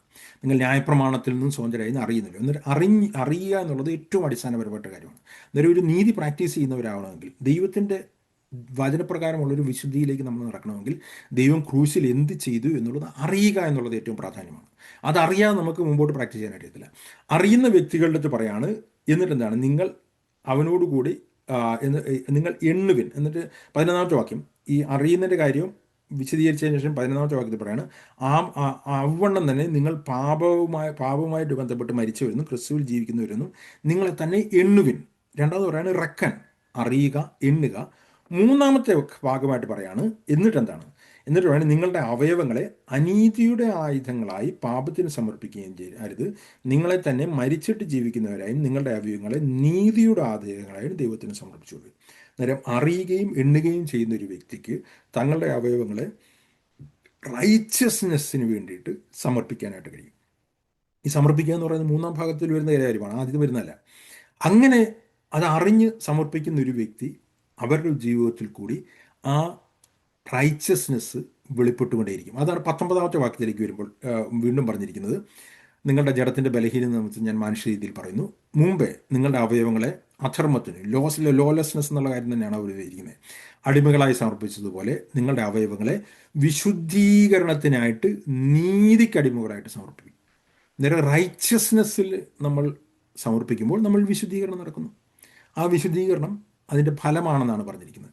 എന്നിട്ട് വീണ്ടും 22-ാമത്തെ വാക്യത്തിൽ പറഞ്ഞിരിക്കുകയാണ്, പാപത്തിൽ നിന്ന് സ്വാതന്ത്ര്യം പ്രാപിച്ച് ദൈവത്തിൻ്റെ ദാസന്മാരാൽ ആയിരിക്കാൻ നിങ്ങൾക്ക് ലഭിക്കുന്ന ഫലം വിശുദ്ധീകരണം. അന്നേരം ട്രൂ ഹോളിനെസ്, ട്രൂ വിശുദ്ധീകരണം, ദൈവം പറഞ്ഞിരിക്കുന്ന വിശുദ്ധീകരണം ആ പുതിയ നിയമത്തിൻ്റെ മാർഗത്തിൽ കൂടിയാണ് നടക്കുന്നത്. അത് യേശുക്രിസ്തു ക്രൂശിൽ എന്ത് ചെയ്തു എന്ന് അറിയുകയും അത് എണ്ണുകയും ചെയ്തതിന് ശേഷം നമ്മൾ സമർപ്പിക്കുമ്പോൾ നമ്മുടെ ജീവിതത്തിൽ നടക്കുന്നതാണ് റൈച്ചസ്നസ്. ഓക്കെ, ഞാൻ ട്രൂ റൈച്ചസ്നസ് എങ്ങനെയാണെന്ന് പറഞ്ഞത്. പക്ഷേ നമ്മൾ ഈ മാർഗം അറിഞ്ഞില്ലെങ്കിൽ ഉള്ള കാര്യമെന്ന് വെച്ച് കഴിഞ്ഞാൽ നമ്മൾ ദൈവത്തിൻ്റെ റൈച്ചസ്നസ് പ്രാക്ടീസ് ചെയ്യുന്നതിന് പകരം സെൽഫ് റൈച്ചസ്നസ് പ്രാക്ടീസ് ചെയ്യുന്നവരായിത്തീരും. നമ്മളുടേതായിട്ടുള്ള വിശുദ്ധീകരണത്തിൻ്റെ കുറേ സ്റ്റാൻഡുകൾ നമ്മൾ വെച്ചിട്ട് നമ്മളുടെ ശക്തിയിൽ നമ്മൾ അറ്റൻഡ് ചെയ്യാനായിട്ട് ശ്രമിക്കുകയും ചെയ്യും. അതിൻ്റെ ഒരു റിസൾട്ടായിട്ടാണ് പലപ്പോഴും ഈ ഹോളിനെസ് ടീച്ചിങ്ങിൽ പലയിടത്തും ഞാൻ നേരത്തെ പറഞ്ഞതുപോലെ കണ്ടംനേഷനും ഗിൽട്ടും ഈ പറഞ്ഞിരിക്കുന്ന പോലെ ഡിപ്രഷനും ഇങ്ങനത്തെ കാര്യങ്ങളെല്ലാം വരുന്നത്. ഞാനതിൻ്റെ വിശദീകരിക്കും. അന്നേരം ഇതിനൊരു 3 എൻഡിലേക്ക് ഈ സെൽഫ് റൈച്ചസ് അല്ലെങ്കിൽ ദൈവം വെച്ചിരിക്കുന്ന മാർഗം തെറ്റിയിട്ട്, ഞാൻ പറയുന്നത് ശ്രദ്ധിക്കണം, ലക്ഷ്യം കറക്റ്റാണ്, മാർഗം തെറ്റിക്കഴിയുമ്പോൾ സംഭവിക്കാൻ കഴിയുന്ന ഒരു 3 കോൺസിക്വൻസ് ഉണ്ട്. ഇതിൽ 1-ാമത്തെ എന്ന് പറഞ്ഞു കഴിഞ്ഞാൽ ദൈവത്തിൻ്റെ മാർഗത്തിലല്ല, ദൈവത്തിൻ്റെ മാർഗത്തിൽ പറഞ്ഞു കഴിഞ്ഞാൽ കർത്താവിൽ ആശ്രയിച്ചിട്ട് കർത്താവ് നമ്മൾ കൂടി ചെയ്തെടുക്കുന്ന കാര്യമാണ്. നമ്മൾ നമ്മുടെ ശക്തിയിൽ നമ്മൾ ചില ഒരു റിലീജിയസ് സ്റ്റാൻഡേർഡ്സ് വെച്ചിട്ട് നമ്മൾ ആ വിശദീകരണം നമ്മൾ അറ്റൈൻ ചെയ്യുകയാണെങ്കിൽ, രക്ഷിക്കപ്പെട്ടതിന് ശേഷം ചെയ്യുകയാണെങ്കിൽ, നമ്മൾ സെൽഫ് റൈച്ചസ് ആവുകയും ചെയ്യും. അതിൽ കൂടി നമ്മൾ പ്രൗഡ് ആവുകയും ചെയ്യും, നമ്മൾ നിഗളികളാവുകയും ചെയ്യും. നമ്മൾ സ്പിരിച്വലി ഒരു എന്താണ് പറഞ്ഞിരിക്കുന്നത്, പ്രൈഡായിട്ട് ആൾക്കാരായി തീരുകയും ചെയ്യും. അങ്ങനെ നമ്മൾ മറ്റുള്ളവരെ ജഡ്ജ് ചെയ്യുകയും, നമ്മൾ നമ്മുടെ സ്റ്റാൻഡേർഡിൽ എത്താൻ കഴിയാത്ത ആൾക്കാരെ ജഡ്ജ് ചെയ്യുന്ന പരീശന്മാരായി രക്ഷിക്കപ്പെട്ടതിന് ശേഷം ആയിത്തീരാനായിട്ടുള്ള വലിയൊരു സാധ്യതയുണ്ട്. ഒന്നാമത്തെ കാര്യം അതെന്ന് വെച്ച് കഴിഞ്ഞാൽ, നമ്മുടെ സെൽഫിൽ, നമ്മുടെ വിൽ പവറിൽ നമ്മൾ ഒരു വിശുദ്ധിയുടെ സ്റ്റാൻഡേർഡ്, നമ്മൾ എന്തെങ്കിലുമൊക്കെ ദൈവം വെച്ചിരിക്കുന്ന സ്റ്റാൻഡേർഡിൽ നമുക്ക് എത്താനായിട്ട് കഴിയുകയില്ല. അത് നമ്മളെ കൊണ്ട് ഒരിക്കലും കഴിയും. രക്ഷിക്കപ്പെട്ടതിന് ശേഷവും നമ്മുടെ ശക്തിയും കൊണ്ട് ദൈവത്തിൻ്റെ സ്റ്റാൻഡിൽ എത്താനായിട്ട് കഴിയത്തില്ല. പക്ഷേ നമുക്ക് ഒരു ചില ലെവൽ ഓഫ് സ്റ്റാൻഡിൽ എത്താനായിട്ട് കഴിയും. അതിൻ്റെ റിസൾട്ട് അങ്ങനെ നമ്മൾ അച്ചീവ് ചെയ്യുകയാണെങ്കിൽ നമ്മൾ എന്തായിത്തീരും? നമ്മൾ സെൽഫ് റൈച്ചസ് ആയി തീരുകയും ചെയ്യും. നമ്മൾ മറ്റുള്ളവരെ ജഡ്ജ് ചെയ്യുന്ന പരീശന്മാരായി തീരുകയും ചെയ്യും. അതാണ് നമ്മൾ അതിൽ സക്സസ് ആകാനായിട്ടുള്ള ഒരു കാര്യം എന്ന് പറഞ്ഞു കഴിഞ്ഞാൽ. എന്നാൽ പല ആൾക്കാരും അതിൽ സക്സസ് ആവുകയില്ല. കാരണം അവരുടെ പലരുടെയും വിൽ പവർ വ്യത്യാസമാണ്. ദൈവത്തിൻ്റെ ശക്തി എല്ലാവർക്കും ഒരുപോലെയാണ്. എന്നാൽ ദൈവത്തിൻ്റെ ശക്തിയിൽ ആശ്രയിക്കാതെ നമ്മുടെ വിൽ പവർ കൂടി നമ്മൾ വിശദീകരണം പ്രാക്ടീസ് ചെയ്യാനായിട്ട് ശ്രമിക്കുമ്പോൾ ചിലർ സക്സസ് ആവും. ചിലർ സക്സസ് ആവുന്നവർ ഈ പറഞ്ഞിരിക്കുന്ന പോലെ മറ്റുള്ളവരെ ജഡ്ജ് ചെയ്യുന്ന, നമ്മുടെ സ്റ്റാൻഡേർഡിൽ, നമ്മൾ വെച്ചിരിക്കുന്ന സ്റ്റാൻഡേർഡിൽ എത്താൻ കഴിയാത്ത ആൾക്കാരെ ജഡ്ജ് ചെയ്യുന്ന പരീശന്മാരെ. നമ്മൾ പരീശൻ്റെയും ചുങ്കക്കാരൻ്റെയും ആ ഒരു ഉപമ കാണുമ്പോൾ നമുക്ക് കാണാമല്ലോ. അത് രക്ഷിക്കപ്പെട്ടതിന് ശേഷം നമുക്ക് ആ ആറ്റിറ്റ്യൂഡ് വരാനായിട്ടുള്ള സാധ്യതയുണ്ട്, നമ്മുടെ ശക്തിയിൽ കൂടി വിശദീകരണം പ്രാക്ടീസ് ചെയ്ത് കഴിഞ്ഞാൽ. എന്നാൽ നമ്മൾ ഫെയിൽ ആവുകയാണെങ്കിൽ രണ്ട് കാര്യങ്ങളിലേക്ക് എത്തിത്തരാനുള്ള സാധ്യതയുണ്ട്. നമ്മൾ ഫെയിൽ ആവുകയാണെങ്കിൽ ഒന്നുകിൽ നമ്മൾ ഈ മാർഗം തന്നെ നമ്മൾ വിടും. മാർഗം എന്ന് പറഞ്ഞാൽ വിശ്വാസത്തിൽ നിന്ന് വിട്ടുപോകുന്നല്ല. ഈ വിശുദ്ധീകരണം എന്നുള്ളത് ദൈവം വെച്ചിരിക്കുന്ന ഈ സ്റ്റാൻഡേർഡ് എന്ന് പറഞ്ഞാൽ ഇമ്പോസിബിൾ ആണ്. ഇതൊക്കെ ആർക്കെങ്കിലുമൊക്കെ ചുമ്മാ ബൈബിളിൽ ചുമ്മാ പറയുന്ന കാര്യമാണ്. ഇതൊരിക്കലും അറ്റൈൻ ചെയ്യാൻ കഴിയാത്ത സ്റ്റാൻഡേർഡാണെന്ന് പറഞ്ഞ് നമ്മൾ ആ ഫൈറ്റ് തന്നെ അവസാനിപ്പിച്ചിട്ട് നമ്മൾ സറണ്ടർ ചെയ്യും. നമ്മളൊരു വിശ്വാസിയായിട്ട് തുടരുമെങ്കിലും നമ്മൾ ആത്മീയ ജീവിതത്തിൽ മുമ്പോട്ടുള്ള ഒരു വിജയകരമായിട്ടുള്ള ക്രിസ്തീയ ജീവിതത്തിന് ആഗ്രഹിക്കത്ത പോലുമില്ല. നമ്മൾക്ക് മനസ്സിലാവുകയാണ് ഇറ്റ് ഈസ് ഇമ്പോസിബിൾ എന്ന് പറഞ്ഞാൽ നമ്മൾ വി വിൽ ക്വിറ്റ്. മൂന്നാമത്തെ ഒരു ഗ്രൂപ്പ് എന്ന് പറഞ്ഞു കഴിഞ്ഞാൽ we will get into depression. ഞാനിത് പറയുമ്പോൾ നിങ്ങൾ അങ്ങനെ ആണോ എന്ന് നിങ്ങൾ ചിന്തിച്ചേക്കാം. ഗിൽട്ട് ഫീലിംഗ് വരും, കണ്ടംനേഷൻ വരും. നമ്മളെ തന്നെ കുറ്റപ്പെടുത്തുന്നവരായി ഞാൻ കഴിഞ്ഞ ആഴ്ചയിൽ പറഞ്ഞതുപോലെ ദൈവത്തിൻ്റെ സന്നിധിയിൽ ചെല്ലാനുള്ള ബോൾഡ്നെസ് ഇല്ലാത്തവരായി, നമ്മൾ തന്നെത്താൻ കുറ്റപ്പെടുത്തുന്നവരായിട്ട് ദുർമനസാക്ഷിയുള്ളവരായി പലരും ഡിപ്രഷനിൽ പോലും പോവുകയും മാനസിക രോഗികളായി പോവുകയും ചെയ്യുന്നുണ്ട്. ഞാനീ പറയുന്നത് നിങ്ങൾ വിചാരിക്കും, ഞാനിത് പല വ്യക്തികളും കണ്ടിട്ടുണ്ട്, പ്രത്യേകിച്ച് ചെറുപ്പക്കാരിൽ. പല ആത്മാർത്ഥതയുള്ള ചെറുപ്പക്കാരും പലരുടെയും മുമ്പിൽ യഥാർത്ഥത്തിലുള്ള സുവിശേഷത്തിൻ്റെ ഈ മാർഗം വിശദീകരിക്കാത്തതുകൊണ്ട്, യേശു ക്രിസ്തു ക്രൂശിൽ എന്ത് ചെയ്തു എന്നും കർത്താവ് നിങ്ങളെ പരിപൂർണരാക്കിയെന്നുമുള്ള ആ ഒരു അടിസ്ഥാനത്തിൽ, ആ ഒരു ഗിൽട്ടി കോൺഷ്യസ് ഇല്ലാതെ കർത്താവിൻ്റെ സന്നിധിയിൽ ചെല്ലണം. ഒരിക്കലും ഒരു ദുർമനസാക്ഷി ദൈവം നമ്മൾക്ക് ആഗ്രഹിക്കുന്നില്ല. കർത്താവ് എപ്പോഴും കർത്താവിൻ്റെ രക്തവും ദൈവത്തിൻ്റെ വലതുഭാഗത്ത് മഹാപുരോഹിതനായിട്ട് നിൽക്കുകയും ചെയ്യുന്നുള്ള ആ അടിസ്ഥാനത്തിൽ പഠിപ്പിക്കാതെ വിശുദ്ധിയുടെ സ്റ്റാൻഡേർഡ് പലരുടെയും മുമ്പിൽ വയ്ക്കുന്നത് കൊണ്ട് ചെറുപ്പക്കാരും അല്ലാത്തവരും ഇതെല്ലാം ആത്മാർത്ഥമായിട്ട്, ഞാൻ നേരത്തെ പറഞ്ഞിരിക്കുന്ന പോലെ ഈ മൂന്നാമത്തെ കാറ്റഗറിയിൽ വരുന്ന ആൾക്കാരുടെ കാര്യമാണ് പറഞ്ഞിരിക്കുന്നത്. കർത്താവിനെ യഥാർത്ഥമായിട്ട് ഫോളോ ചെയ്യാനായിട്ട് ആഗ്രഹിക്കുന്ന വ്യക്തികൾ ഈ റൂട്ട് തെറ്റിപ്പോകുന്നതുകൊണ്ട് പലരും മാനസികമായിട്ട് വരെ വളരെ ബുദ്ധിമുട്ടിലേക്ക് പോകുന്നത് ഞാൻ കണ്ടിട്ടുണ്ട്. ഇതിൻ്റെ അൾട്ടിമേറ്റുള്ള കാര്യം എന്ന് വെച്ച് കഴിഞ്ഞാൽ ഇതെല്ലാം ഈ വിശുദ്ധിയുടെ ടീച്ചിങ് തന്നെ തെറ്റായിട്ട് റൂട്ടിൽ പുതിയ കവനൻ്റെ അടിസ്ഥാനത്തിൽ പഠിപ്പിക്കാത്തതുകൊണ്ടാണ്. ഞാനിത് പറയുമ്പോൾ നിങ്ങൾ വിചാരിക്കും ഇങ്ങനെയൊക്കെയാണോ. ഞാനിത് പലരുടെയും കണ്ടിട്ടുള്ള, ഞാൻ ചില കാര്യങ്ങൾ ഞാൻ കൂടുതലായിട്ട് കാണുമ്പോഴാണ് ചിലത് മെസ്സേജ് കൂടി പറയാനായിട്ട് ഞാൻ ആഗ്രഹിക്കുന്നത്, അല്ലെങ്കിൽ ഞാനത് പറയത്തില്ല. ഇവിടെ വന്നതിന് ശേഷം പലയിടത്തും പല ചെറുപ്പക്കാരിൽ ഞാൻ ഈ ചെറുപ്പക്കാർക്ക് വേണ്ടിയിട്ട് തന്നെ ചിലപ്പോൾ ആയിരിക്കും ഈ ഈ ഈ ട്രഡീഷണൽ ഈ ഫാരസൈറ്റിക്കൽ ലീഗലിസ്റ്റിക് ടീച്ചിങ്ങിൽ നിന്ന് ഇവരെ വിടുവിച്ചില്ലെങ്കിൽ ഇവർ ഒന്നുകിൽ നിരീശ്വരവാദികളായി പോകും, ഇല്ലെങ്കിൽ ഇവർ ഡിപ്രഷനിലേക്ക് പോകും. അങ്ങനെ പോകുന്ന ആൾക്കാരുണ്ട്. ഇതൊരു വലിയൊരു ഡേഞ്ചറാണ്. അതുകൊണ്ടാണ് ഞാനിത് കൂടുതൽ വിശദീകരിക്കുന്നത്. എന്നിട്ട് ഞാനെന്താ പറഞ്ഞു വരുന്നത് വെച്ച് കഴിഞ്ഞാൽ, നമുക്ക് എൻ്റെ വാക്കുകളിൽ സമയം തീരാറായതുകൊണ്ട് ഞാൻ നിർത്താനായിട്ട് ആഗ്രഹിക്കുകയാണ്. അന്നേരം ഈ പലരും ഈ ചിന്തിക്കുന്നത് ഈ പരിശുദ്ധാത്മാവാണ് ഇതൊക്കെ ചെയ്യുന്നതാണ്, അല്ലേ?